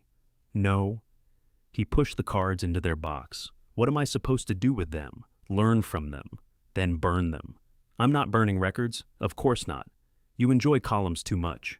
She put on her gloves. At the door, she turned back. I wasn't loyal to Walter because I owed him, she said. I was loyal because when I finally paid, he never made me feel like I belonged to him.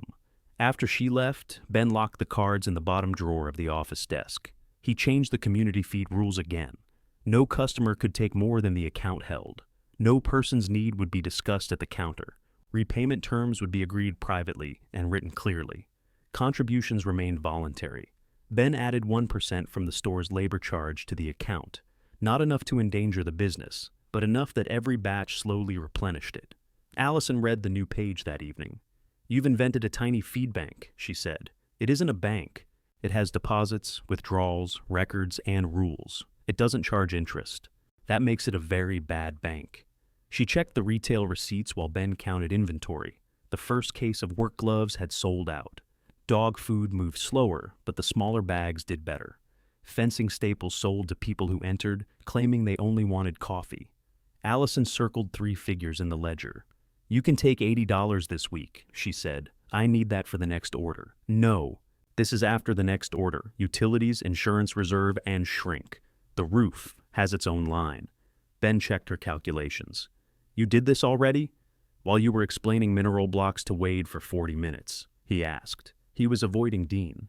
Dean had spent the afternoon rebuilding a rotten stair at the side door, additional work against the feed he needed. He and Wade had not spoken since arguing over whether the new dock posts required cross-bracing. They'll get over it, Ben said. They're arguing about wood because neither wants to talk about Dean using the account. Ben stopped counting dog food bags. Wade knows. Everybody knows something. They don't know amounts. They shouldn't know anything. All 6 community bags disappeared the same night Dean got feed. People can do subtraction. Ben rubbed his forehead. Allison closed the ledger. You protected the details. That matters. Walter did it better. Walter had 30 years of practice. He had instincts. He had secrets. Ben looked toward the office where the customer cards were locked away. Allison placed 4 $20 bills on the counter. Pay yourself. He took 1. All 4. I owe you for the funeral home. You owe me $500. I know. Then pay yourself and give me 1. He slid a 20 back to her. She accepted it, folded it, and put it in her wallet. 480, she said. You're keeping count? I share your tragic affection for columns. The next bulk run went smoother. The replacement needles arrived for the stitcher. Ben tested each bag weight and adjusted the handling loss estimate downward. Dean received the 8 bags credited against his dock labor and bought 16 with cash from his cattle sale. The community account covered 6 more. He took 30, not 35. You sure? Ben asked. 30 gets me through if I stretch the hay. Stretching bad hay doesn't make it good. Walter used to mind his business after he sold me feed. According to the records, Walter minded everybody's business. Dean almost smiled. Before leaving, he put $10 into the community envelope. Repayment? Ben asked. Contribution. You still owe the account 6 bags. I know what I owe. Ben wrote it separately. By the 4th supplier order, the combined quantities reached a lower freight tier. For the first time, Ben's custom mixes cost within cents of the chain store's standard feed. His mixes were made in smaller runs and adjusted for what customers actually needed. Marlene increased her order to 12 bags. My hens didn't hate it, she said. Put that on a sign. I'll deny saying it. The supplier representative, Kayla, called while Ben was preparing the order. Before I confirm this, are you staying open through winter? She asked. That's the plan. All right. We had a note that the location might close after the estate settled. What note? Someone called about transferring the Mercer Farm account. Said the feed store was temporary. Who called? I can't verify who placed it. They gave the farm account number. Russell and Evan were the only people with that number now.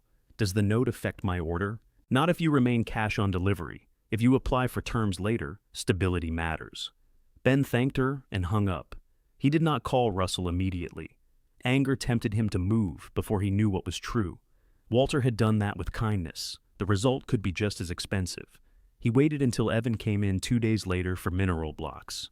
Did you tell the supplier I was closing? Ben asked. Evan stopped beside the shelf. What? When you transferred the farm account, I said you probably wouldn't be open long. Why? Because you'd owned it 4 days and sold your truck. You told a supplier my business was temporary. It was a billing call, Ben. I didn't take out an ad. It goes on my account. You don't have credit. I might someday. Evan picked up 2 blocks. So, tell them I was wrong. That's not the point. What is the point? You want me to apologize because you surprised everybody? I want you to stop speaking for me. Evan set the blocks down hard. Grandpa said I could have the mixer. You got a lawyer's sentence. I got nothing he actually meant me to have. You got every tractor, machines he needed someone to operate. And the mixer was different. He taught you on it. The words came out with enough force to expose what lay beneath them. Ben stared at him. Evan looked toward the warehouse. He taught me the farm. He taught you the store. Then he left me equipment and you a place. I thought you wanted the mixer. I wanted him to think I could run it. For a moment, neither moved. Then Evan picked up the mineral blocks again. Russell's cattle are losing condition. He changed their ration. He used cheaper silage. Tell him to bring a sample. He won't. Then bring it yourself. Evan looked suspicious. What will you charge? For testing the ration? For helping? Nothing to look.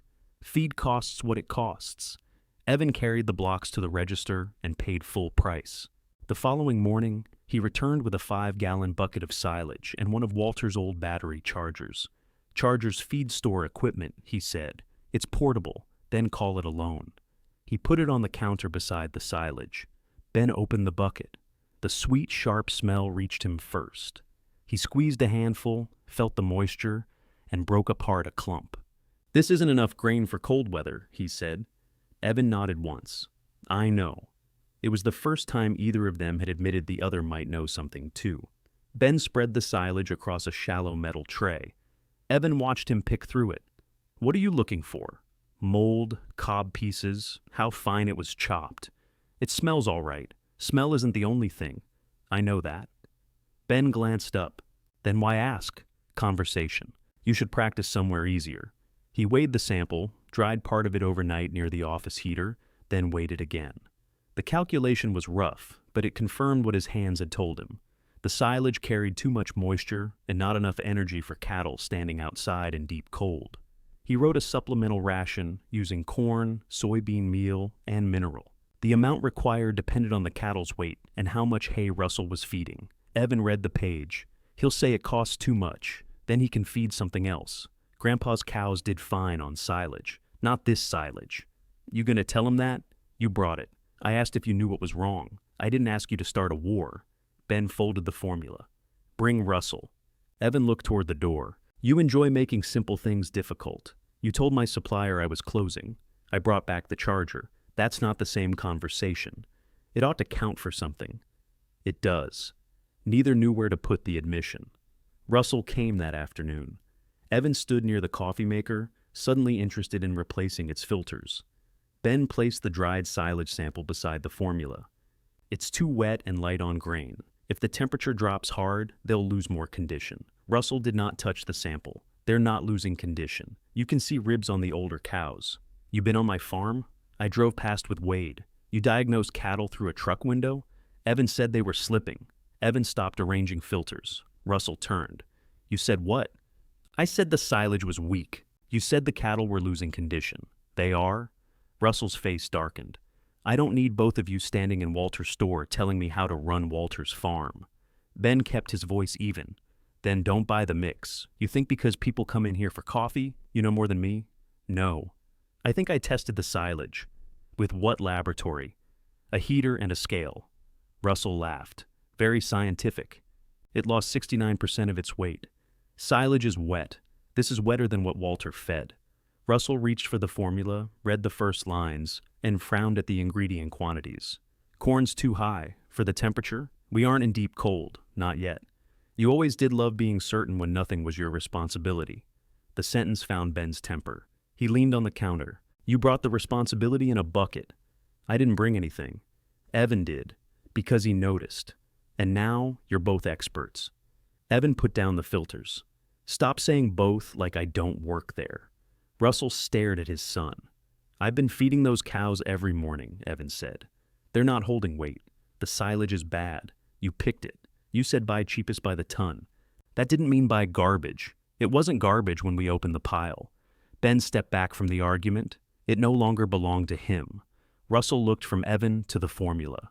What would it cost? Ben showed him. For a month? Russell asked. 3 weeks at that rate. Russell gave a low whistle.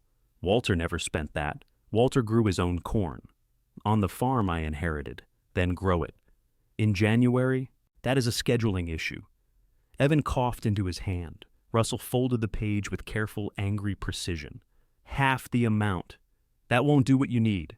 It's what I'm ordering. I won't label it as a complete supplement. Label it whatever you want. Payments due before I order ingredients.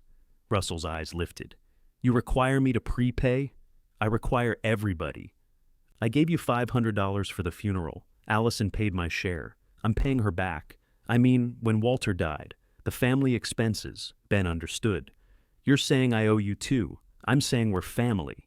Family was full price on gloves. That was different. How? Because Evan didn't need gloves to keep livestock alive. Ben looked at Walter's brown coat, which Russell still wore on cold days. One cuff was fraying. I'll charge you ingredient cost on this run, Ben said. My labor goes on a store credit against what I owe for the funeral. Russell's expression did not soften. I'm not asking for charity. Neither am I. Evan looked from one man to the other. You sound exactly alike. They both turned on him. He raised his hands. I'll get the checkbook. Russell's order pushed the next batch into another price tier. Ben recalculated everyone's estimate and posted the reduction. Nobody thanked Russell because nobody knew he was responsible. Ben found that fitting. The weather turned colder as orders filled the board. Water froze in the drainage ditch overnight and remained under a skin of ice through noon. Customers began talking about wind direction, frozen hydrants, and how much hay remained under cover. Kayla from the supplier called while Ben was checking inventory. We're moving your next delivery forward, she said. Forecast is ugly after New Year's. How ugly? Enough that dispatch doesn't want trucks on county roads. You have room if we combine your next 2 orders. Ben looked at the warehouse. The repaired dock had created usable space, but one bin remained out of service. Bagged ingredients could be stacked along the east wall if he moved finished retail stock. I have room? You'll need cash for both deliveries. The number she gave him exceeded the deposits currently held by nearly $2,000. When do you need confirmation? Tomorrow afternoon. Ben opened the forecast sheet. Most customers had ordered only enough for the immediate run. Asking them to prepay another month meant tying up money during winter, when every farm had other bills. He called Loretta first. "How much feed will you need through the end of January?" he asked. "I don't know what January's doing. That's why I'm asking. You want me to predict cow appetites? I want your best estimate. My best estimate is they'll eat more than I want to buy." He explained the supplier schedule. Loretta went quiet. "You think trucks won't get through?" "I think the supplier thinks they might not." "You trying to scare people into ordering?" "No." "Good, because Walter did that once before a blizzard and we got 4 inches. I'm not Walter, I'm aware. She committed to another 12 bags, but could prepay only half. Ben said half was not enough. Loretta swore, accused his system of having no imagination, then called back 20 minutes later and reduced the order to 6 she could pay for. Silas ordered 8. Marlene wanted 12, but could prepay 4. Dean had no cash left after buying 16 and could not order more. The combined total fell short. Ben considered using the retail reserve to cover projected orders. Allison stopped him. They stood in the office with the cash forecast between them. "That money replaces stock," she said. "If I don't use it, the supplier doesn't send the second load. If you do use it and customers can't pay later, the shelves go empty. They'll need feed. Need doesn't create cash. Walter would have ordered it. Yes, you say that, like it answers everything. It answers why the store closed." Ben pushed back from the desk. "You weren't here? I was here more than you think. At the restaurant, trying to keep Grandpa from using the house as collateral every time somebody's corn failed." Ben stared at her. Allison closed her eyes briefly. "Forget it." "No." "What does that mean?" "It means," he asked. "When?" "Twice. After Mom died, and again the year the store closed, the house was paid for. He wanted to borrow against it. For the business, for customer accounts. Did he? No." Russell stopped him. "How?" "Russell paid the electric balance and the supplier enough to keep them from filing against him. Then he made Grandpa close. The word made sounded too large. Russell never said that. Why would he? Nobody thanks the person who closes the door. How much did Russell pay?" "I don't know. More than he could afford, and Walter left him the farm. Russell thinks that was repayment. He also thinks Grandpa blamed him for shutting down the store. Did he? Probably. Grandpa was talented that way." Ben looked toward the front room. The mixer was quiet. Wade and Silas sat by the window with coffee, their shapes visible through the office glass. "He let everybody remember him as generous," Ben said. "He was generous, and Russell got remembered as the one who said no. He was also the one who said no." Allison folded the forecast. People can be right and still hurt you. That evening, she invited Ben to dinner at the farmhouse. The dining room felt smaller without Walter at the head of the table. Russell sat in his old place, then moved his plate to the side before anyone commented. Evan ate quickly. Allison had made pot roast from the restaurant's unused inventory, though Russell complained it contained too much rosemary. Nobody mentioned the store until Ben put an envelope beside Allison's plate. "What's this?" she asked. "Another funeral payment." She counted 4 20s. "You paid yourself?" "Yes." "Before paying me?" "Yes." "Good." Russell set down his fork. "He paying you back?" "Slowly." "I told you selling the store would have covered it." Ben looked at him. "Allison told me why the store closed."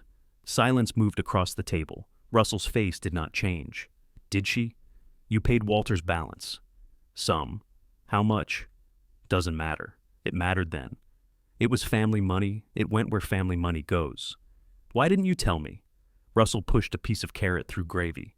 "You were 23 and thought every problem could be repaired with a wrench. I worked there. You loved working with him. I wasn't going to make you help take it away." Ben had prepared himself to hear resentment. The protection inside Russell's answer left him with nowhere to place his anger. "You still could have told me," he said. "Yes." The honesty was worse than an excuse. Russell looked toward Walter's empty chair. He forgave half the county and never forgave me for stopping him. Ben thought of Loretta's card. "Don't bring up unless she does." "He left you the farm," Ben said. "He left me the bill."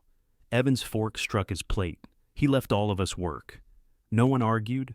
After dinner, Ben walked back to the store in air sharp enough to hurt his teeth. Allison offered a ride, but he needed the cold. The weather radio behind the counter had changed its language. The watch was now a warning. Freezing rain would arrive before the temperature plunged below zero, with high winds expected afterward. Ben stood before the forecast board. Then he called Kayla and confirmed both deliveries. He used only paid orders for the customer feed. For the extra ingredients, he reduced retail restocking, took no wages, and ordered the smallest flexible reserve he could afford. Not enough to rescue everyone. Enough, he hoped, to keep choices from becoming panic.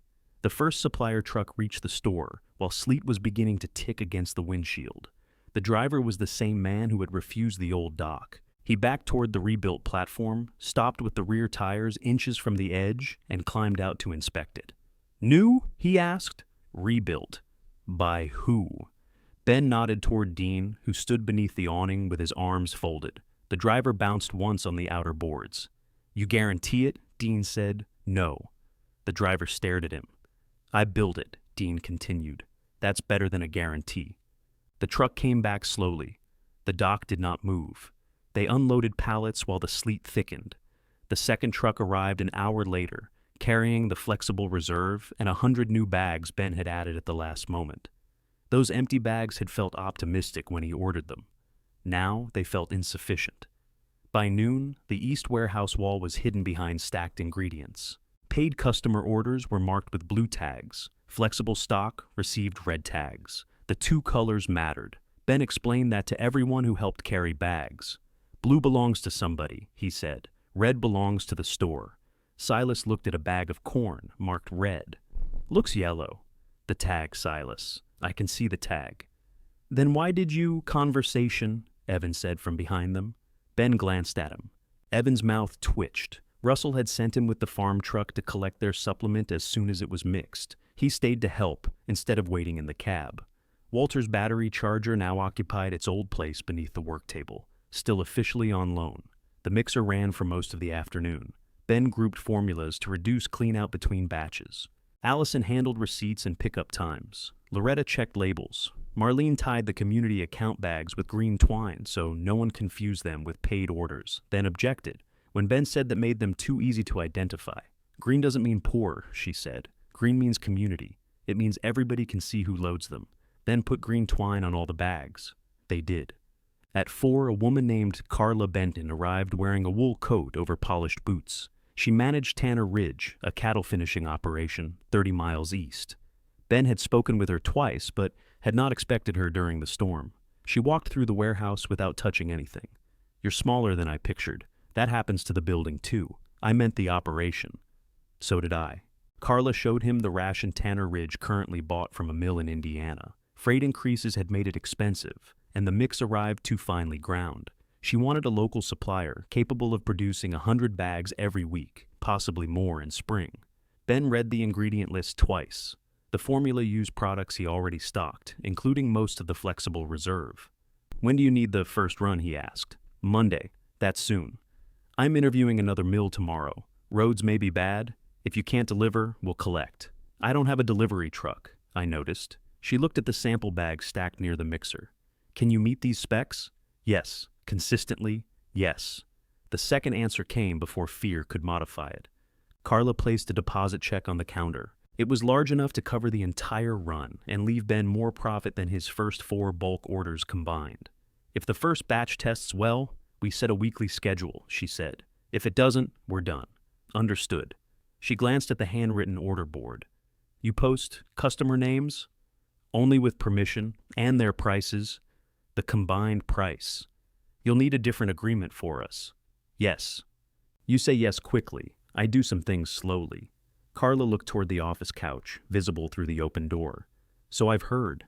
After she left, Allison held up the check. This could buy you a vehicle, she said. It could buy the roof. The roof doesn't get you home. I am home. You keep saying that like the propane heater will become a shower if you believe hard enough.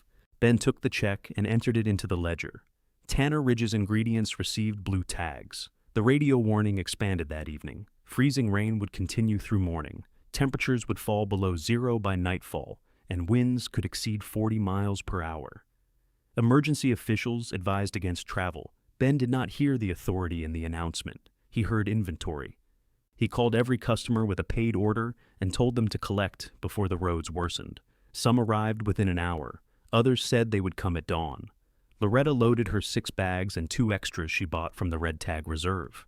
You have enough at home? Ben asked. For 4 days if the cows eat like ladies. They won't. They never do. You wanted 12. I paid for 6. I know what you paid for. Then quit looking at me like I'm already stranded. Silas arrived in a pickup with 1 headlight. Wade followed in his own truck and helped load. Marlene took 8 bags but left 4 paid bags in the warehouse because she had no dry place to stack them. You should take them, Ben said. My storage roof leaks worse than yours. That doesn't seem possible.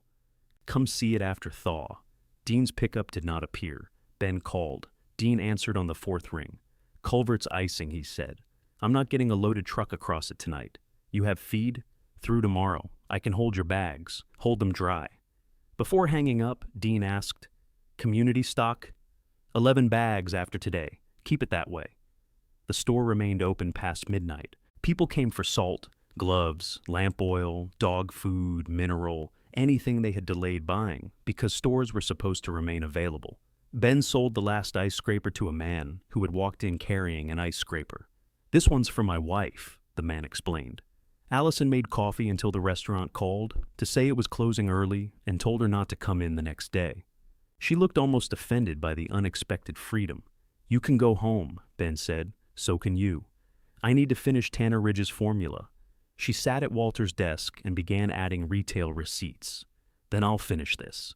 Ice thickened on the front window, blurring the parking lot. The lights flickered twice. Each time, Ben listened for the mixer motor winding down, but the power held. At 1 in the morning, Russell came through the door. His coat glittered with ice. Evan here?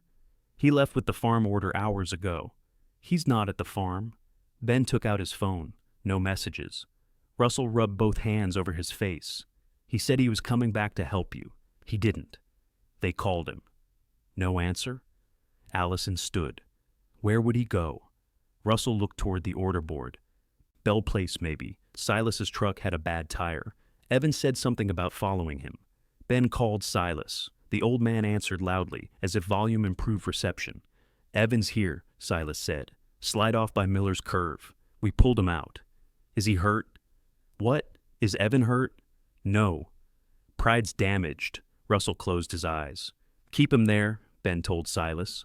Road's worse now. He says he needs the farm truck back. Tell him Russell said stay.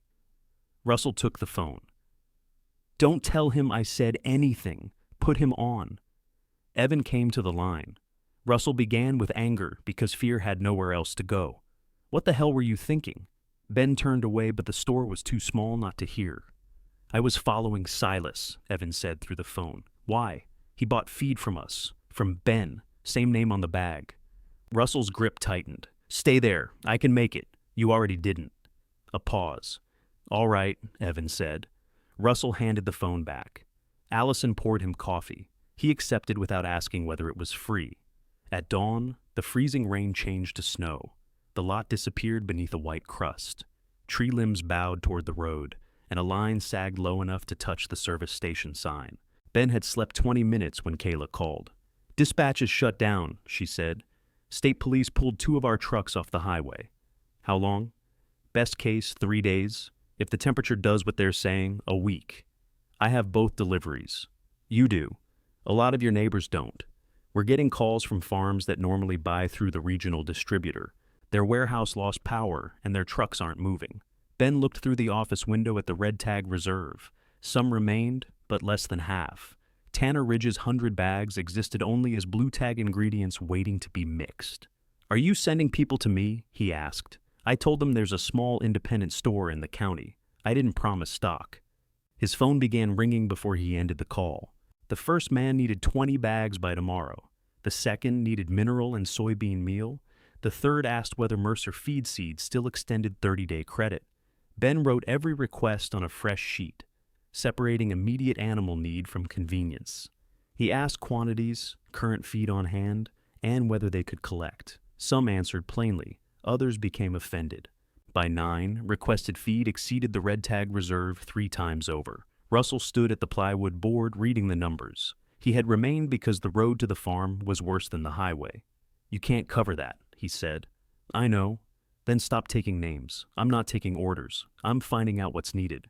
People hear what they want. That's why I'm writing no promises at the top. Russell studied Tanner Ridge's 100-bag line. That one's most of your inventory. They paid.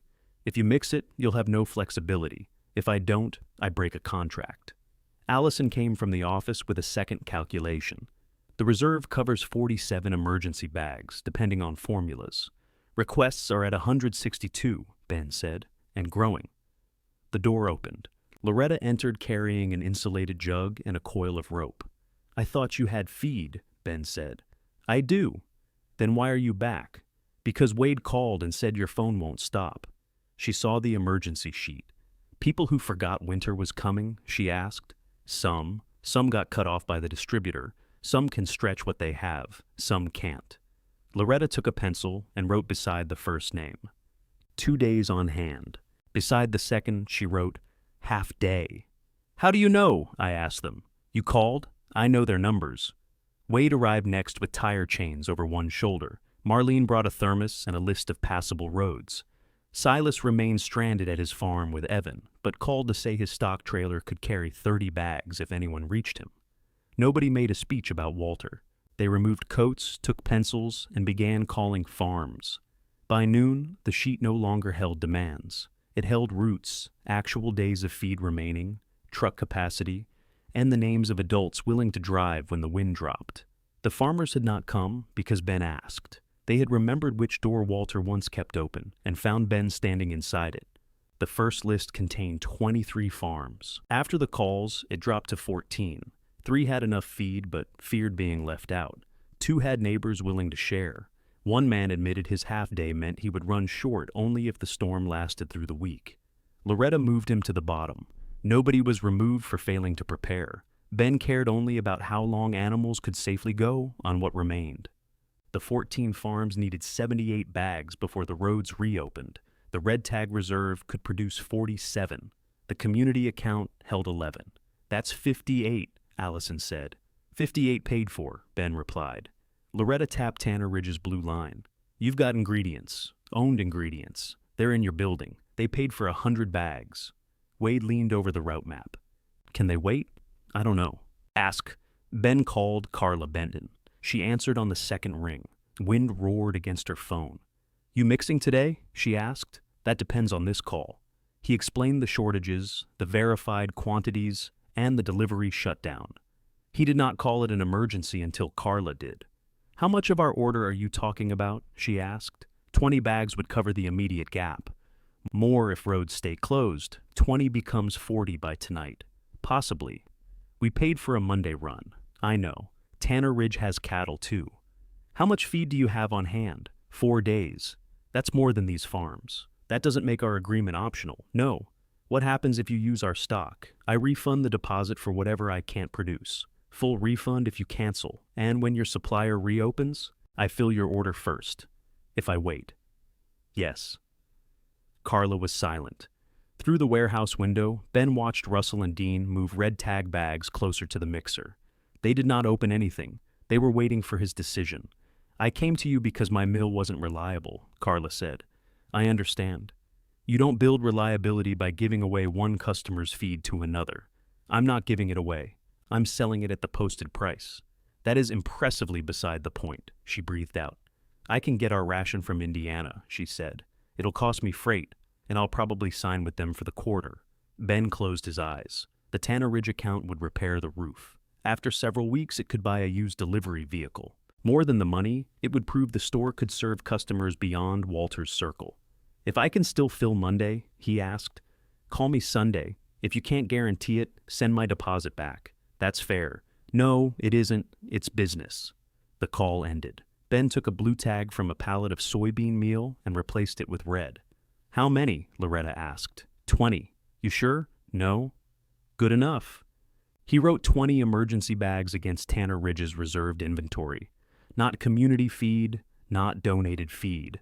Inventory borrowed from one obligation to meet another, with the store accepting the risk. Allison read the entry. You need to price enough to replace it. Normal price. Ben.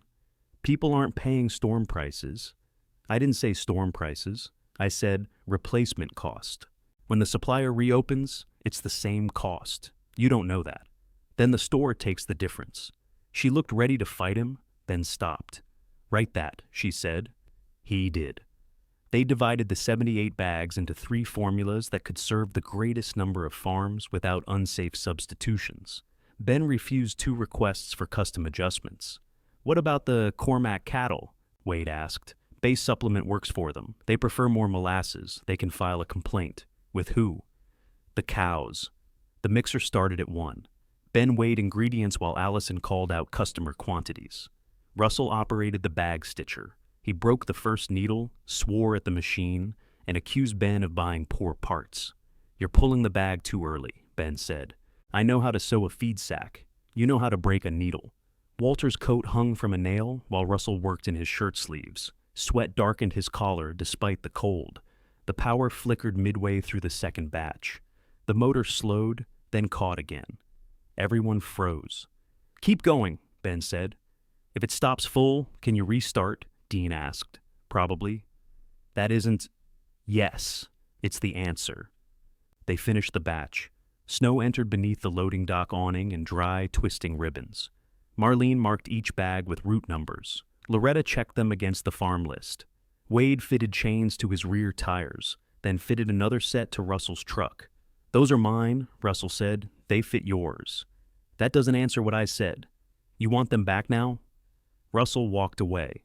Evan called from Silas's farm. The road south was blocked by a fallen tree, but the northern lane remained passable. He and Silas could cover 3 farms from that side if somebody sent them the bag counts. Allison read the route over the phone. You have Russell's supplement in the truck? Ben asked. Most of it, Evan said. 2 bags split when we slid off. Silas used one. Other got wet. Russell heard. You gave my feed to Silas. We were stuck at his place. He has feed. He has poultry feed. You want the cows eating that? I want my bags not split. You want me to travel backward in time? Ben took the phone. How much usable? 6 bags. You need 10 at the farm, Ben said to Russell. 12. Formula said 10. I ordered 12. You ordered half the formula. Russell stared at him. Ben added 2 replacement bags to the emergency run and wrote Mercer Farm on the route sheet. Russell saw the notation. Those aren't community. No, I'll pay for them, I know. Wade's truck took the western route. Dean rode with him, carrying a chainsaw and 2 shovels. Marlene joined Loretta in Loretta's pickup for the southern farms. Russell drove east, pulling Silas's empty stock trailer after Evan and Silas reached the meeting road. Ben stayed to finish the last batch. Allison tied the final bag while snow rattled against the windows. When the mixer stopped, the silence felt wrong. You should go with them, she said.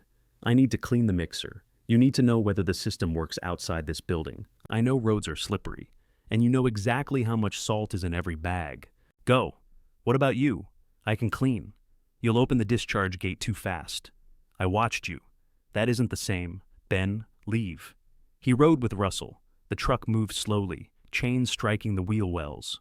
Visibility opened and closed with the wind. At a low stretch of road, snow had drifted across both lanes. Russell accelerated before reaching it. Don't stop in the middle, he said. I know. You looked like you were going to say something. I was going to ask if you know.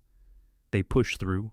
The first farm belonged to a man named Tom Avery, who met them at the road with a tractor because his lane was impassable. He had cash in a plastic freezer bag. 20 bags? He asked. 8, Ben said. I ordered 20. You said you had enough hay and corn for 3 days. Storm could last longer. 8 gets you past the road closure. We reassess after. Tom's face hardened.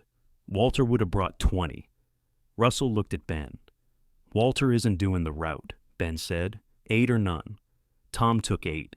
Back in the truck, Russell said, he'll tell everybody you refused him. He'll tell them while feeding 8 bags. You enjoy that? No. Russell shifted into 4-wheel drive. Good.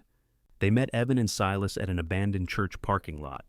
Evan's cheek was bruised from the slide-off, but he insisted he was fine. Silas loaded root bags into the stock trailer and complained that everyone had placed knots on the wrong side. Russell inspected the damaged farm sacks.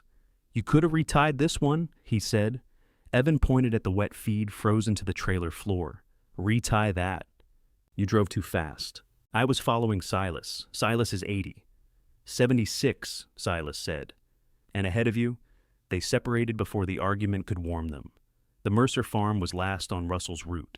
Wind had scoured the hilltop nearly bare and packed snow against the feedlot gates. The cattle stood near the windbreak, their coats crusted white. Russell drove into the barn, and Ben unloaded the 2 replacement bags. "You going to inspect them?" Russell asked. "The cattle?" "My feed. I mixed it. That didn't stop you checking Loretta's bag 6 times.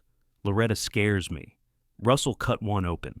The supplement smelled warm and sweet inside the cold barn. He filled the bunks while Ben carried the second bag. The cows moved in, crowding shoulder to shoulder. Their breathing rose in clouds. Russell rested both hands on the bunk rail. Walter used to stand there. "Where?" "Your side." He'd watch until every cow came up. Ben looked behind him, as if the place might hold a mark. "He didn't trust me to notice a sick one," Russell said.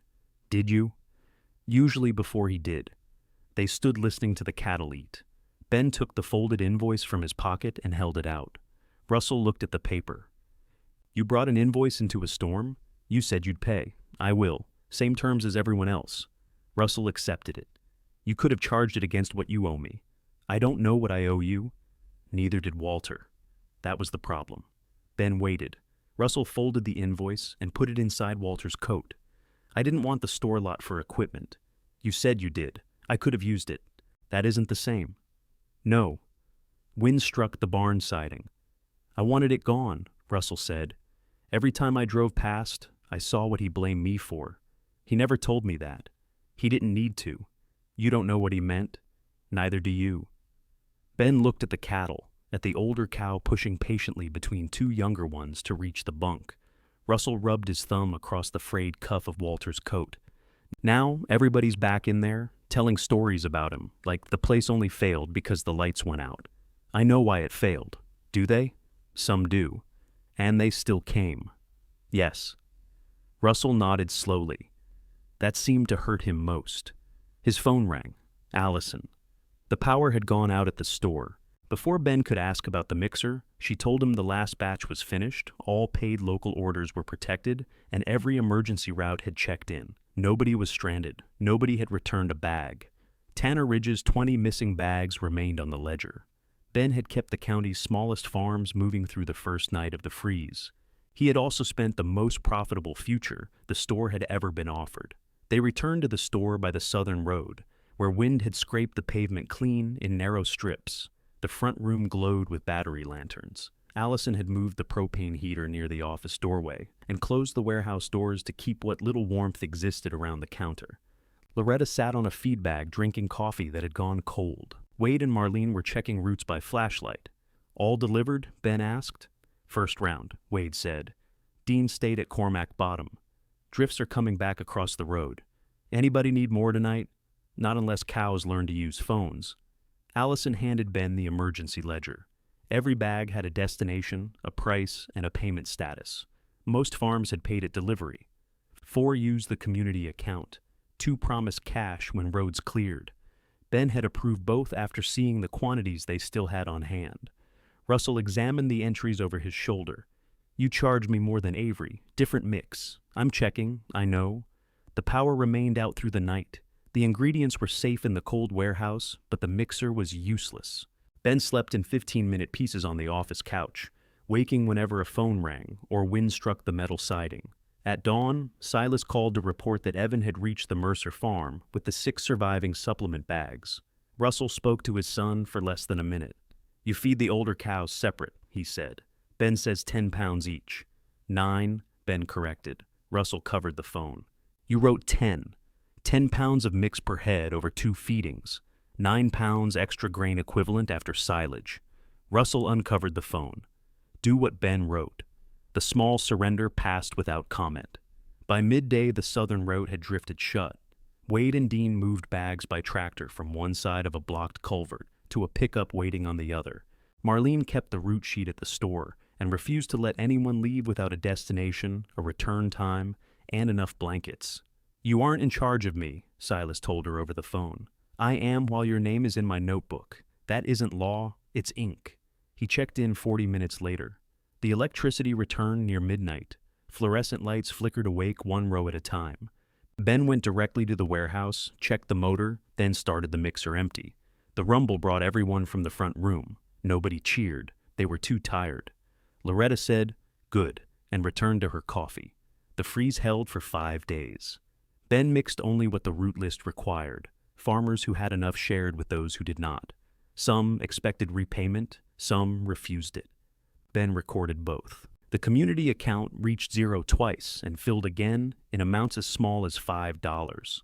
Russell drove every route he could reach. He complained about loading order, tire chains, and people who waited until weather arrived to notice they owned animals. He also carried bags into barns when customers were too stiff or exhausted to lift them. At Tom Avery's farm, Tom asked whether Walter had ever charged extra for emergency delivery. Russell answered before Ben could. Walter went out of business. Tom blinked. "Normal feed price," Russell said. "Gas contribution if you've got it. If not, write it down." Ben wrote it down. On Sunday, Carla Benton called. "Can you produce our 100 bags tomorrow?" she asked. Ben looked at the remaining Tanner Ridge ingredients. He could make 76. Replacement product would not arrive until Wednesday at best, and the new freight price was 6% higher. "No," he said. "How many?" 76. "We need a consistent run." "I know. I signed with the Indiana mill through March." The loss landed more quietly than Ben expected. "I'll refund the deposit today," he said. "Subtract anything you've already produced. I haven't produced yours. You used 20 bags worth. For other customers. That was your decision, not my order." "Yes." "Then send the full amount." "I will." Carla paused. "For what it's worth, I don't think you made the wrong choice. It cost me your account." "It did." "You still don't think it was wrong?" "I didn't say it was good business." The distinction remained after she hung up. Ben wrote Tanner Ridge a refund check. The amount emptied most of the cash reserve and delayed the roof repair. When Kayla's truck arrived Wednesday, Ben paid the higher replacement cost promised on the emergency ledger instead of passing the difference to customers. Allison did not argue. She only crossed roof, south section. "Off the month's spending plan and moved it to spring." "You knew this was coming," Ben said. "I hoped Carla might surprise me." She did, just not profitably. That happens with people. The thaw arrived as dripping eaves and mud deep enough to pull at boots. Trucks returned to the roads. The regional distributor reopened.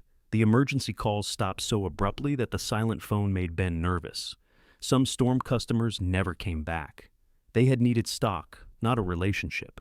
Others joined the combined order because Ben's posted prices were competitive and nobody had charged them for panic. He did not call the freeze a success. The store had lost Tanner Ridge, depleted its reserve, and worked hundreds of hours it could not bill. But every bag was accounted for.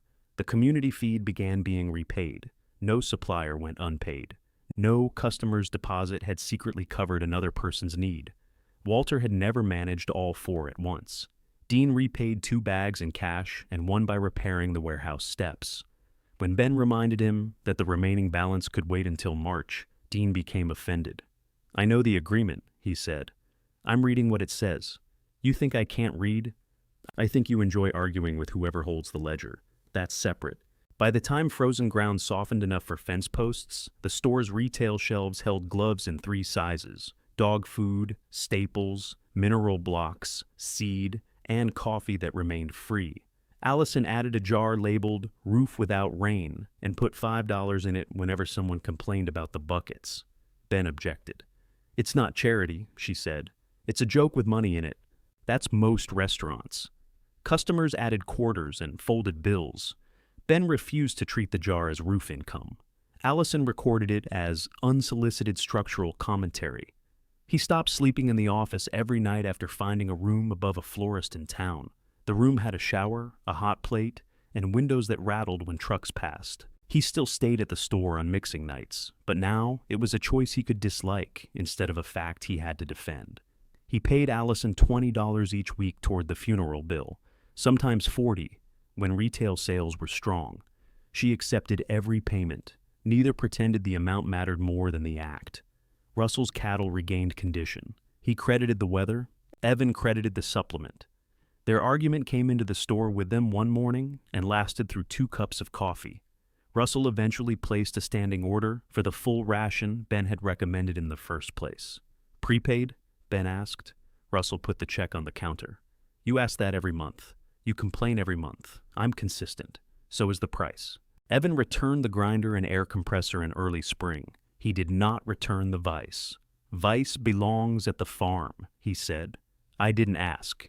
You were thinking it. I think about more interesting equipment now." Evan looked wounded, then noticed Ben smiling. He began helping on large mixing days when the farm work allowed. He and Ben still argued about the mixer. The arguments changed from who deserved it to who had aligned the belt incorrectly. Grass rose along the drainage ditch. Seed bags replaced ice melt near the front door. The repaired dock weathered silver beneath the sun. The roof still leaked in 2 places. The sign still read "Mur Air FEDSED" until Wade found replacement letters at an auction. He installed FE but could not match the final E in seed, so the word ended in a letter slightly larger and greener than the rest. "Looks foolish," Russell said from the lot.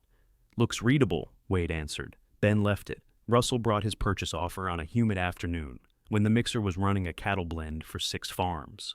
He placed a folder on the counter. Ben recognized the shape before he opened it. This offer did not say $500. It reflected the lot's commercial value, the repaired building, the functioning equipment, and enough extra money to make refusal uncomfortable. "Where would you get this?" Ben asked. "Farm loan. You'd borrow against the farm to buy the store. The farm can support it. For equipment storage?" Russell looked toward the warehouse. The mixer roared, then quieted as Evan closed an ingredient gate. "No," Russell said, "to keep it running. With me gone." "I didn't say gone. You could manage it." Ben laughed once. "Manage my inheritance for you? You'd have money, a salary, a truck, and you'd have the store. I'd have both properties together, the way they should have been." The mixer started again, forcing them into silence. Russell waited until the noise settled. "You built value. I'm not denying that. That must hurt. It does." The honesty removed Ben's best defense. He closed the folder.